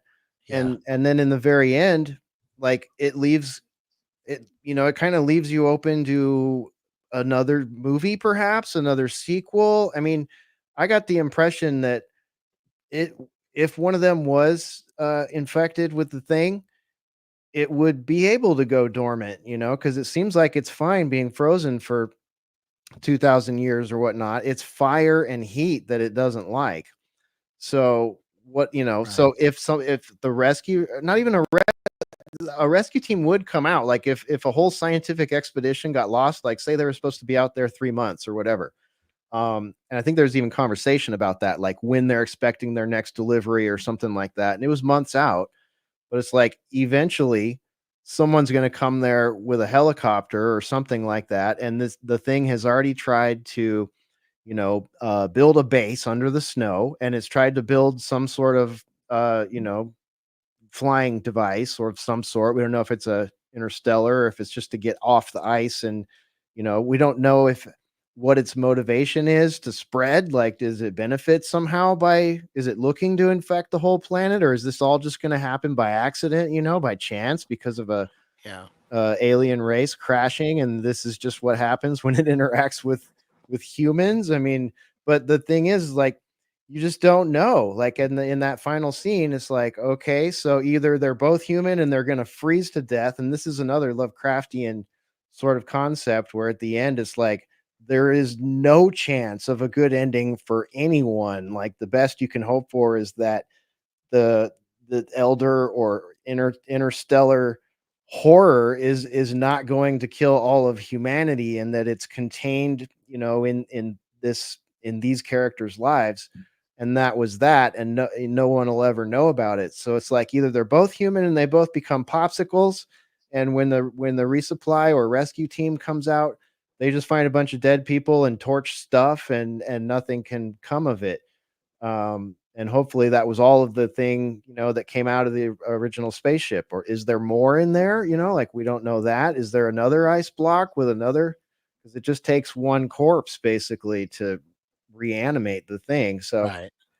but it's really interesting the way it leaves you on the edge of your seat, leaves you not knowing which of the two survivors are the thing, or if neither of them are. And in any case, like we're all just, I guess the rest of humanity is just lucky. Yeah. Yeah, I think this is it's unique, the basis like for the narrative in this film, because it's sort of a counterpoint to all the space movies like with panspermia, right? That's clearly that is, you know, this is like spreading death everywhere. It's sort of more of a War of the Worlds type of thing, but it's also you know, that's overt, and this one's like a hiding sort of like parasite. It's like some sort of parasitical thing that again we never see in its actual form. And I still can't get my head around, the spaceship crashing at the beginning as a prologue to this means that something is flying it, like it's manned in some way, or there's like there's a pilot.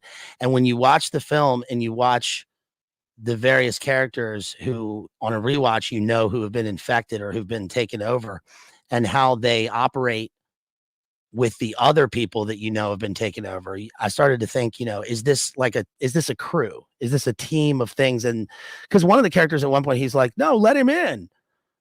And so then you're thinking, like, does he want to let him in because that's his other crew member? Yeah, can one sense another? Or like, are they Yeah. in cahoots somehow? Yeah. So, but that question is like never answered. And the other thing is that you look for spiritual elements in this movie, because even though we have like what is, a spacecraft, it's a UFO like crashing into the earth. But then the question I have about that is that scene where, you mentioned when they find the spacecraft and they're like, yeah, he was down here like trying to make a vehicle out of anything. He made it out of spare helicopter parts. You're like, who was doing this for how long was he doing it? Was this the Wilford Brimley character? Like, did he just throw this together right now? This thing looks like a damn garbage pail chop shop. Like, this isn't going to do anything. What is this shit? Like, was this already here? Is this the actual spacecraft? I think he built that because he destroyed the snowcat and he destroyed the helicopter, and like the wires are all ripped out of them and they're missing pieces of metal and stuff like that. So I think we're supposed to assume that, it's building this thing out of basically pilfered parts. So when he destroys the radio room and all that stuff, he is human, right? Because there's no reason for him. I think so. Yeah. He doesn't want them to be able to call help out there and have help then get infected with this, demonic thing. Right. Because, and like, that's sort of verified by what the dog is doing at the beginning. The dog is like clearly was way out of bounds trying to go to another place, which, the fact that they're trying to kill it seems like the dog is patient zero there. Right. So that would be the thing is in the dog. And then we know that it's the dog because it like has dog parts like continuously through when it morphs or whatever. It's got like dog teeth and a dog face like sticking out of the thing. But when does dibeetus man get infected? When does he become the thing? Because he does too, but it's not when he's in the shed, I guess, right? Or is it like, did somebody go visit him in the tool shed? Well, they locked floor. him. They locked him in there, and they hand him, the the little bit of spirits that they did, and they went and they did check on him at one point, but there was that part where, what's the other guy's name that's alive at the end? The black dude. What's his name? Keith David.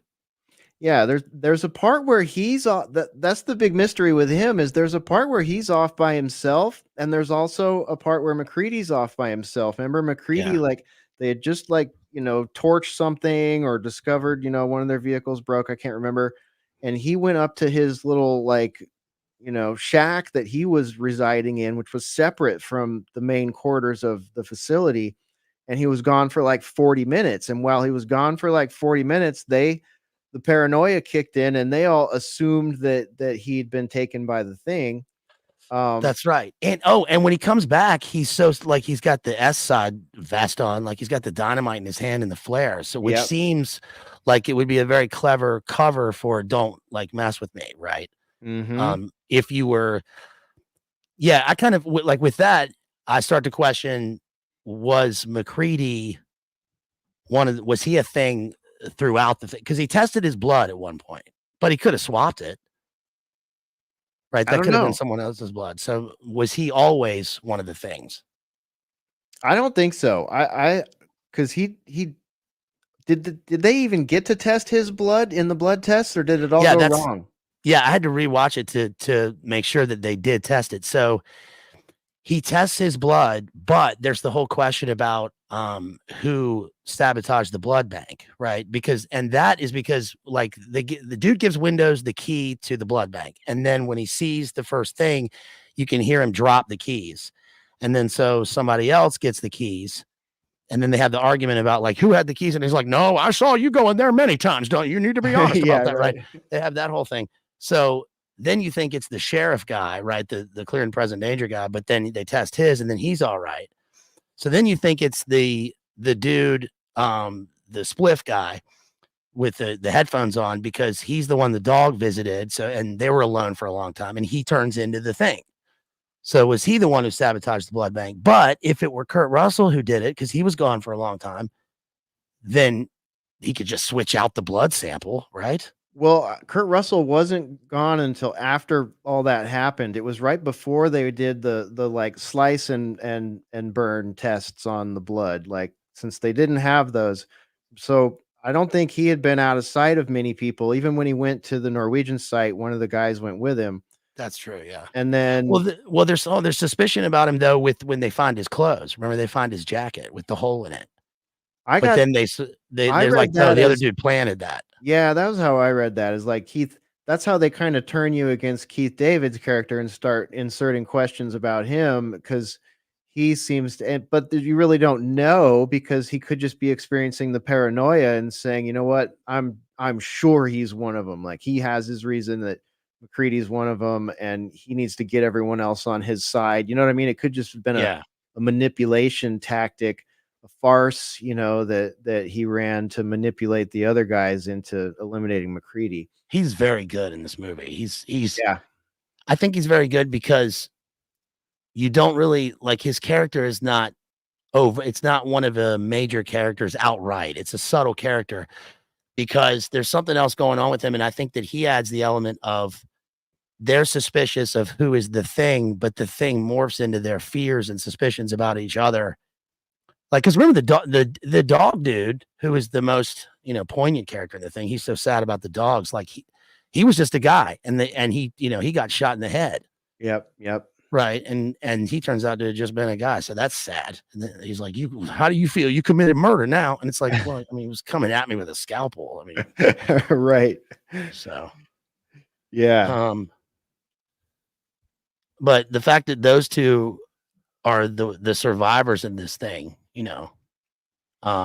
is there's obviously some sort of like illusion that's probably this was before They Live, right? This was Yeah. They Live was 86 maybe.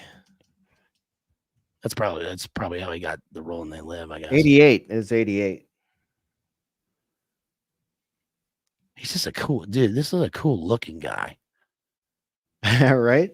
I like it when the guy like he lights the spliff and he's like lying down on the bed and he just like holds out his hand. He's like, "Give me that motherfucker." And then of course the roller skating cook, which is like obviously the weakest character in the thing. But anyway, yeah. So what else is there anything else that we need to cover with this one? No, I mean, I think for some period of time when I was younger, I kind of wished that he would write, the next piece. Like I felt like there maybe could be another chapter, but after rewatching it and talking about it, I think it's better off as a mystery movie disguised as a horror sci-fi movie, perhaps, and it ended in just the right way. The only thing that I can think of with my, sort of, freshness to this film is that there isn't, to me, there's like a subtle resonance with the Karunka era. Because we have isolated people, we have, Paranoia, sciencey people, and there's an invisible, V word thing that's taking over people, and making them not them. It's taking people out, right? And so I think I remember during that whole thing, I think this is one of the movies that people sort of, that they would reference, which it's not an outright one, it's not like Outbreak with Dustin Hoffman or one of those where it's clearly that's clearly the storyline. Or that movie from South Korea called The Flu. I think it was a 2018 or 2016 movie, a Korean movie called The Flu. Holy crap, dude. I had to turn that one off. I tried to watch that in 2020 and I was just like, nope, this is a little too close. Yeah, that one was like, oh man, maybe I could get through it now, but at the time I was just like, you got to be kidding me. Like if you think Event 201 was bad, watch this movie. What's the movie, the Steven Soderbergh one that was this one. Oh yeah, Contagion. Yeah, yeah, this one was just play by play the exact storyline. Yeah, right? The Flu's pretty much like a takeoff or very similar to this one, but it's just slightly more modern, and they really got the whole lockdown thing. Wow, I haven't seen that one. Yeah, it's bananas. And This is the one where they had Jude Law as like the AJ character, right? Right, Where they were saying like, no, he's actually a hedge funder, Mm-hmm. right? And he was hawking the alternative whatever. I mean, it even had bats. Like it had bats in it. It was crazy. Yeah. The other movie, I'll just bring this up, briefly. The other movie, I watched a couple other movies like after this that somehow in my mind connected with it. And one of them was, have you ever seen the movie was it 10 Cloverfield Lane? Have you seen that one? Yeah, I did. Yeah, so that one, if people have seen that movie, it doesn't seem like it would connect with The Thing, but there were some weird sort of thematic connections. One of which was obviously that they're isolated, right? The whole movie like takes place pretty much in a bunker, in John Goodman's bunker, and there are three. We find that there are three characters, and there's some sort of alien presence outside, and we have to figure out in the movie whether that's real or not, or whether it's just a sort of story they're being told because they've been kidnapped by a Rex. And by the way, John Goodman is basically the archetype of Rex Hoyerman, the Long Island Gilgo, accused Gilgo guy. I mean, he's basically the same exact thing in the movie. And it turns out, spoiler with that movie, that it's kind of both. Right. He is a guy who's been taking people, we figure out, right, because he kills the other guy in the bunker and he says, now we can be alone. It was always meant to be this way. It's just the two of us. Right. And Help Me is scratched on the window, like from the inside. So, she's wearing the other girl's clothes, all this stuff. But he's basically got a Gilgo Beach bunker, but it also happens that he's using it for there's an alien invasion in this. And so that was another one that was also like clearly some sort of weird I don't know if it was predictive programming, but like that, you can't go outside in the air because it's dangerous. It's full of, green vapor or whatever. It's, you're going to die just by breathing. It's like one of these, it's like such a theme for movies these days. The whole, like the ground is lava game. It's like, okay, you can't look, you can't listen, you can't touch anything. You have to have a rope tied to you. Like there's just all these it's like the same thing over and over again. Kind of like, I don't know. I think the last like thing I saw like that I really liked that might fit into this would be that movie The Mist. Remember that one? That's the Stephen King, like you're in the grocery Stephen store. King. Yeah. Thomas Jane. Yeah. Mm-hmm. That one. I watched that recently. Yeah, and it's got I guess the ending's not quite as grim, but it's pretty grim. Well, all these films, like, there's always an element with like, even with the costumes, right? I mean, in Cloverfield, this is the second Cloverfield movie because the first one had the monster, right? Right, and that one was like Blair Witch style, right? It was all shaky cam, like people running around with cell phones and stuff. Yeah, it was a found footage film, right? And one of these bad robot, what's his name? What's the guy's name? Was it an Abrams? I think he produced J.J. Abrams. Yeah. Who's known for his lens flares? You guys know, folks at home, you know what a lens flare is? That's what he's known for. It's that little trick they do, like in the Star Trek movies, where it's so prominent in those newer Star Trek movies. It's crazy. It's crazy how like such a stupid, simple thing kind of works when you're like adds a whole other element. It's basically a guy like shining a flashlight into the camera, right? Which is called a lens flare. It's like, and it Creates gives like the a impression of like, corona around the yeah, light. yeah. But in this Cloverfield movie with Mary Elizabeth Winstead, who's very cute, and she and I like her because like from the very beginning, she's like, you know, she has ingenuity. She's like taking action, trying to escape from all these various places. Right away, she tries to escape from being locked up in this bunker. And she ends up making like a homemade Karanka suit, like out of a shower curtain and like a 2-liter bottle with a breathing apparatus. Yeah. Right.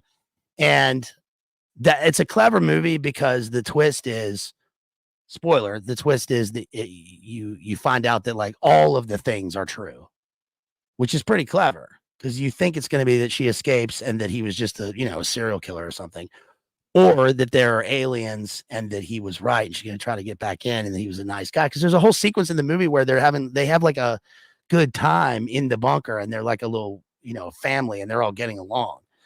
And then that changes and he smokes the guy in the head and puts him into a Breaking Bad dissolving barrel, which is horrible.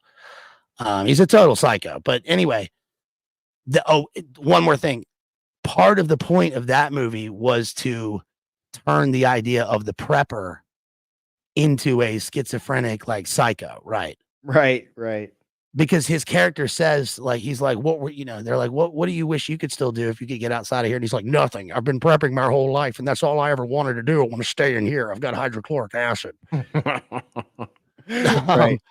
Which is a theme that we've seen over and over and over again and still see regularly, this whole concept that, you know, it's crazy to be some sort of doomsday prepper in this environment. I mean, why would you bother trying to make sure you are self-sufficient in this environment? Everything's cool. Right. Meanwhile, like millions of Americans are hoarding water and, you know, learning how to farm and doing all kind of stuff to, you know, mitigate potential national or global issues that could arise. Yeah. Yeah. I mean, you know, 4 years on now, anybody who's not, what can you say? Right. But it's weird because there are still people that you know, you're like, what about when this happened?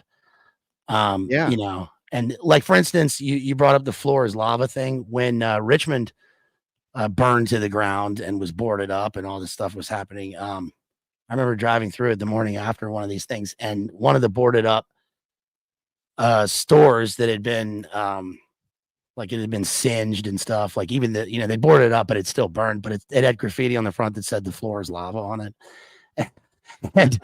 and it's, you know, but you talk to people and they're like, what are you talking about? When did they do that?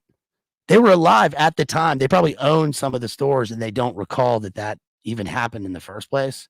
I'm serious. People are, you know, I'm not surprised. People Yeah. act that way about the whole Karunka scam. It's Yeah. just like, wait a minute. Like, people literally act as though they just deleted, you know, that year and a half, that 2 years, depending on, you know, how tuned in you were and how much um mental, spiritual, and spatial austerity you were willing to take on. And I just can't believe it, man. It's really interesting. You know, we kind of thought we had an issue with like NPC culture, you know, coming out of like 2015 and onward, but then it really just turned into like something a little bit worse. It's like people are willing to or able to or somehow able to just delete parts of their memory. Yeah. Like, people Well, think lockdowns didn't happen. I've yeah. seen multiple examples of this. People are like, I don't know, I didn't lock down. And it's like, what are you talking about? Like, we all saw you do it. We all saw you cowering in your house with the muzzle of shame. Well, there is a vehicle for you know, that sort of provides people with the ability to forget that stuff, which is the thing that, you know, the whole thing was targeted at in the first place.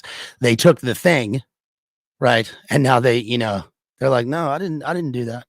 Yeah, they took the thing, right? And then they turned into a the dude. When that dude does the soy face in the film, it's, you know, Oh man. But yeah, I mean, and of This is course, the face that Bazed makes when the guy does the soy face in the film, right here. um, of course, the big, the next big event is coming up in just like a couple weeks, which is crazy. I can't believe it's already here. Oh And man.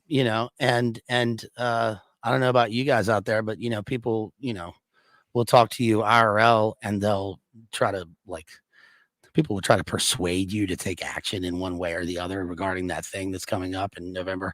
And I've had multiple people be like, yeah, but why wouldn't you for, this person? It's like, well, because I can't forget the fact that they pushed the thing so hard and that we're seeing the awful result. I know I'm speaking in generalities here, but people know what I'm talking about. And that people that we know and love are suffering from that now as a result, which we knew would happen, and it sucks. So, but anyway, Yeah. so Don't get me started. Cloverfield. Don't get me Right, I'm started sorry. on that one, man. Right. We could spend a whole nother hour or two talking about that. But yeah, I'm glad you brought that up. But before you go on, just to circle back, that little side street there started with you mentioning that a lot of people referenced back to what we're talking about, the movie John Carpenter's The Thing, with some other themes that were happening during those 2 years. Is it just that? Is it just the jibby thing, or what else about the movie do you think kind of related? Because I think I might have been one of those people. Honestly, I think I probably used it, and I can't remember exactly. We did like 178 broadcasts in 2020, so I don't exactly remember where my head was at with it. But what do you think? I don't know. I mean, I think that movies like this that work, that we often call, predictive and that are, revelatory in some sense, will have like multiple layers and complex meaning that we take away from it, and that we can't help but relate them to the times that we live in now, and also to the context in which it was made, which is like it's also very clearly a Cold War movie. But this is, I think that again, I'm so surprised by this movie because I did not expect it to be like this, and it works on they're like concentric circles. It's like Yates said with the widening gyre. There's like concentric circles of layers of meaning, and these things have to have points in the work of art, whether it's literature, whether it's a poem or a Shakespearean play or a film, and they have these points where they interconnect and they work with that layer. So one layer is the Cold War. Another layer is, we're in Antarctica and we've got all of that. We've got aliens, we got space. And there's also this element that is so apparent to me now when I watch it, which is that we had Cold War, right? Then we had the war on terror. And now we're in this third, very fast, that was a brief era that led to this thing that we're in now, which I think is still the war. It's ultimately the war on the self. And that's sort of like one of the points of the whole movie is that characters within the thing are constantly like Wilford Brimley, like with the noose in the shed, right? Which when I first watched it, I'm like, who put that in there? What's that doing? Why is that there? And then it's so obvious, right? He wants to do like the protagonist in Cormac McCarthy's The Road, which is he's carrying around a pistol with 2 bullets, and you realize it's not for like if they get attacked, it's for him. It's for him and his son. So they don't get cannibalized in it. Another apocalyptic movie. This is an apocalyptic movie. And Jay did a stream earlier today where he was talking about, how like we would watch these science fiction movies when we were kids. And it seemed, like the future and, it was so far off. It seemed believable, but it was so far away. And now we're here. This is now, Yeah. Yeah.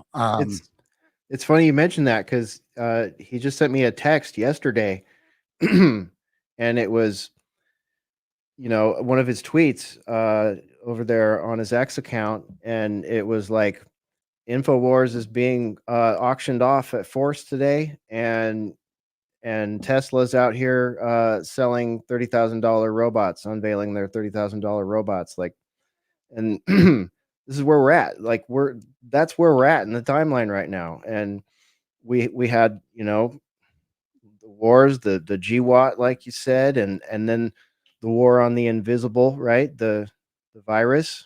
We're in a wartime stance. Trump said he was a wartime president during that, and he used war powers to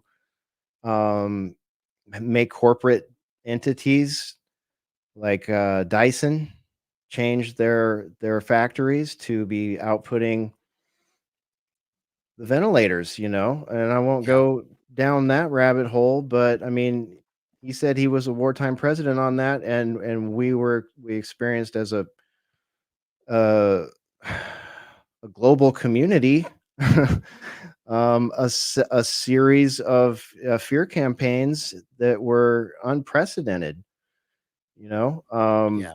and it's a war on an invisible thing. It's a We're at war. Who's we? Where's the invisible thing?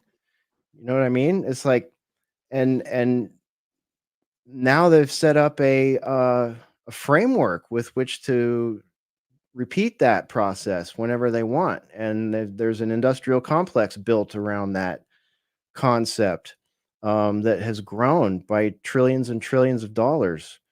Um, while Right. arguably a lot of people are not faring well with some of the outputs from the products and services that are suggested during these phases. How am I doing? I'm doing pretty good with this, all right? I could Yeah. really uncork this if I wanted to, but I think people know what we're talking about, and we're just here talking about a movie and how movies relate to real life. So, what war are we headed on to next? Like, we've already accepted a war on an invisible concept, a war on an invisible thing, an unisolated thing that no one can prove exists Yeah. without a computer model that you have to trust. So, that's probably, thanks for letting me go down that little rabbit hole there, but that's probably Well, how I ended up talking about this movie or referencing this movie while expressing my opinions about that during 2020 and 2021. listen, those are all private corporations and those are people. So, you didn't build that. If you don't Yeah, like it, then go build your own, right? right. And no, I mean, it's it's like, is there even a need for an overt for a CIVIL war? Is there a need for any of this stuff? I mean, probably not. Yeah, It's nobody because wants that. right, because we're all already, you signed the toss. We're already complicit in all this stuff. And then there's always the large group of people that say, like, no, that would, they would people would never do that. Who's they? They would never do that. That would never happen. And everyone else, or the very few, the small group of people say, of course they would do that. It's already happening. But with the robots and stuff like that, I mean, I saw Elon today and he was talking about, we started off with a human in a robot suit and we sort of evolved from there, which is funny because when that happened and he had Grimes in the robot suit, you remember that? She was doing the Yeah. dance and, it was like, no, that is a robot. And now it's like, no, it was a person in a suit. And, but also I can't think of a person who watched that whole thing they did the other day, the little, showing the Westworld robots like making drinks at the bar, and they're like, "Wow, this is like, this is super like I want one of these." I mean, I guess people do, and I don't think that they're inherently, having things like that are inherently bad at the beginning. We've all carried the phones, and we all do stuff like that, but it's also like the obvious subversive elements that are built into it they're so obvious, they're so apparent. If you've read one book or watched any movie about sci-fi, that the nerds are going to kill us, and that you know there's an obvious spiritual element tied in with this stuff. I also watched the movie Deja Vu, the one with Denzel. Great movie, like underrated movie.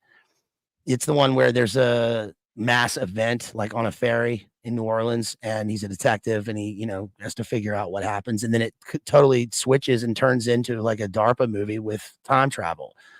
But it's a well done movie because when you watch it now, you go, "Oh, that's just the Hadron Collider," Right. and they're just doing DARPA stuff with mass data. Yeah. And in the movie, there's a line where he says, "Is there something more than physics?" Like he's like, "You mean a spiritual element?" And they're like, yes, there seems to be something spiritual with this. So even in that, they admit that that's the thing overriding all this stuff. I don't know. I'm also, sort of babbling here. I'm sorry. No, But no, I know. I think I know what you mean here. yeah, And that's sort of like we're kind of using examples here, but in my mind, I'm kind of tracking the wars and atrocities that humanity will accept and or commit and or fall for and or allow at certain points on our timeline. And we're at a very novel point on the timeline, to invoke Terence McKenna for a second there, but we're at a space of extreme novelty, and we're on the cusp of something big changing, technology wise, a lot of things changing technology wise. yeah, And that seems to be part of the push to make the culture war go warp speed and make our acceptance of things like global wars on an idea, or global wars on a group of people that have been classified a certain way. And then what we're looking at right now, ultimately, like you said, it becomes a war on the self, and it becomes everyone against everything. And all spirituality falls aside when humanity hits that phase. And it kind of seems like that's the phase that we're being pushed into. yeah. Well, I noticed with the recent event, the weather events, that a couple of things really came out. One was that I was watching a press conference of the mayor of Tampa or something, and she literally said, "If you stay here, then your house is going to be your coffin." Yeah. And I thought, wow, they're really just. And then, of course, thank goodness it didn't turn out that way. But then, of course, the questions in the press become like, there's a dialectic that emerges, of course, which is like, is this either Greta change, right? Or is this steered DEW type of stuff? And it's like, well, you know, does it have to be either or? Is it somewhere in the middle? Is it, but the point is that it's a crazy world when those are the questions asked, like in the major press conferences that they have to address. What do you think about, what about HARP? Right. Yeah. I kind of never thought we would get to a point where that would be the topic. It's so weird, man. It is so weird. I don't know whether to be frustrated or elated, because it's Yeah. like this is stuff a lot of us have been talking about for 10, 15, 20 years.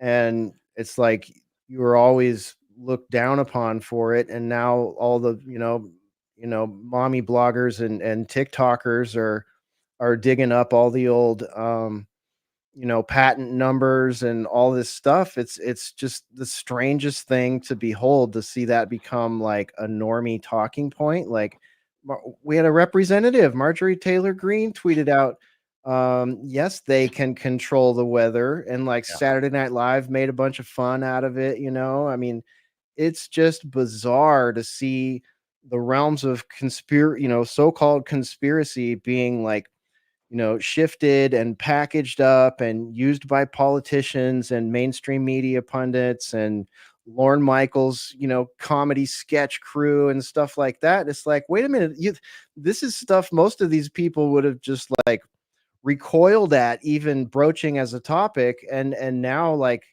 we're just at a point where it's like, yeah, I guess this is normal, and it's a conversation we're going to have. And, you know, those that do have that technology at their fingertips clearly don't give a rat's ass if the public knows about it. They don't care. I mean, they didn't care when Lahaina burnt to the ground. They didn't care when Paradise, California burnt to the ground. They didn't care during the campfire.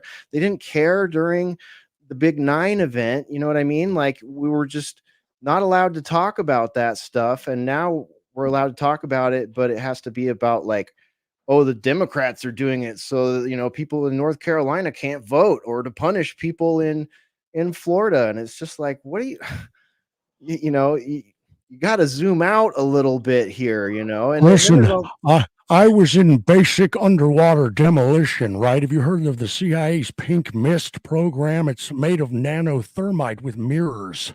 This is, by the way, the show is sponsored by Raytheon. well, Jesse Ventura action. Yeah. Yeah.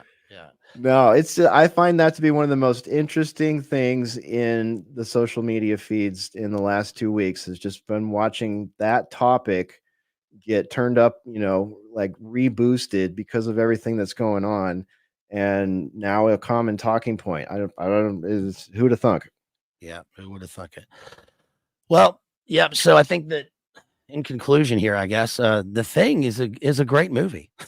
um, I think it's a good movie for a spooky season. It is, it's horrific. It's a horror movie. It's a thriller. It's definitely a weird sci-fi adventure movie. It's also a kind of like it's a form of a stage play. You can put this on in Yeah. a theater. It's very insular, even though it takes place in the most extreme outside place. Let me get to some super chats real quick here. Shouts out to shouts out to Randall right there who sent $20 on PayPal. Thank you so much. Really appreciate that. Thank you. Big time support. Hey, shouts out to the real John Connor, our friend out there who sent $5 on Cash App for is it The Thing or The Thang? He says. Let's see. Hey, shouts Depends if out you're to spitting on it or not, right? oh damn. Topical. That's a pun. Shouts out to Jason out there. Thank you so much, Jason. Really appreciate you. Sent $5 on PayPal. Really appreciate the support and thank you for being a wonderful, beautiful mod out there. Thanks to Jethro and all the mods out there. Really appreciate y'all. Let's see if we got anything else. Let me look at the super chats real quick here, if y'all don't mind. See if we got any support on here. Let me open that up. Thanks to all the members out there. Thank you for getting memberships. Really appreciate you. I'll be back with a member stream, I think either tomorrow or maybe Monday. I think I'm going to do the movie Enemy and the book that it's based on by Nobel Prize winning Saramago called The Double. Shouts out to Maddie, Real Cooter Brown, Digital Minefield out there. Hey, Maddie, hope you're doing well. Hope you totally recover. Let's pray for the health of our friend out there. Maddie sends $9.99 super chat and says, BLA, Dr. Crispy and I need to know what football European, obviously, team do you support? I support Glasgow Rangers, of course. Glasgow Rangers. Crispy knows this. Thank you, Maddie. Really appreciate that. Shouts out to Circle G who sends $10. Thank you, Circle G, longtime supporter. Says the Norwegian is screaming something like, get the hell away from it. It's not a dog. It's some sort of thing. Pretty clever to give the whole thing away at the beginning in another language. Okay. Good point. Awesome. That's a nice one. Nice one. Very nice, Circle G. Look at our multilingual friend there, which is clever because they don't put subtitles in the movie. So we don't, that's right. Another clever element to that. So thank you so much for that. Let's see. I think that's the super chats. You guys grab a membership if you want to. Let me see if we got anything else just last minute. Somebody sent one the other day. I need to give a shout out to. If I didn't get to you, please forgive me. I will get to you next time. Let's see. Somebody sent one the other day. Yeah, shouts out to I'm gonna say Rob out there for that big time sponsored stream super chat they sent during the week. Thank you so much. Let's see. Shouts out to Ethan out there who sent $20. I think that was between the last two streams. So thank you so much for the support. Hey, everybody, make sure you like and share, leave some comments afterwards, and make sure you go to Alternate Current Radio, go to their YouTube channel. Make sure you sub to that. Also to the website, HESHER. Yeah, go to alternatecurrentradio.com. Check out Boiler Room Thursday nights. We missed one this week, so we owe you a Boiler Room. Sunday Wire over at Alternate Current Radio. We'll be doing that in the morning. That starts at 11 a.m. on Sundays, Central Time, noon Eastern Time. We got some new episodes of the Daily Ruckus up there. We're out there on, you can follow me on X at HESHER Media, and we got a new Alternate Current Radio X handle, but I don't have it in front of me and I haven't started working on it yet. So don't worry about that. Just follow me over there on the X, and we're out there on Rumble, Rockfin, and yeah, that's it for me, man. Thanks for having me. This was a fun chat. Yeah, thanks for coming on here last minute. Really appreciate it and giving some expert analysis and some context to this one. I hope everybody enjoyed this one. Everybody out there, make sure you go and watch these films, read some books. Please like and share again, and help us help us get out there. It's spooky season. Hope everybody stays healthy. There's a lot of weird stuff going on, so hope everybody stays healthy out there. And listen, was it worth it? Yeah, it was worth it. If you're strong enough. All right, love y'all. Peace out there. Peace.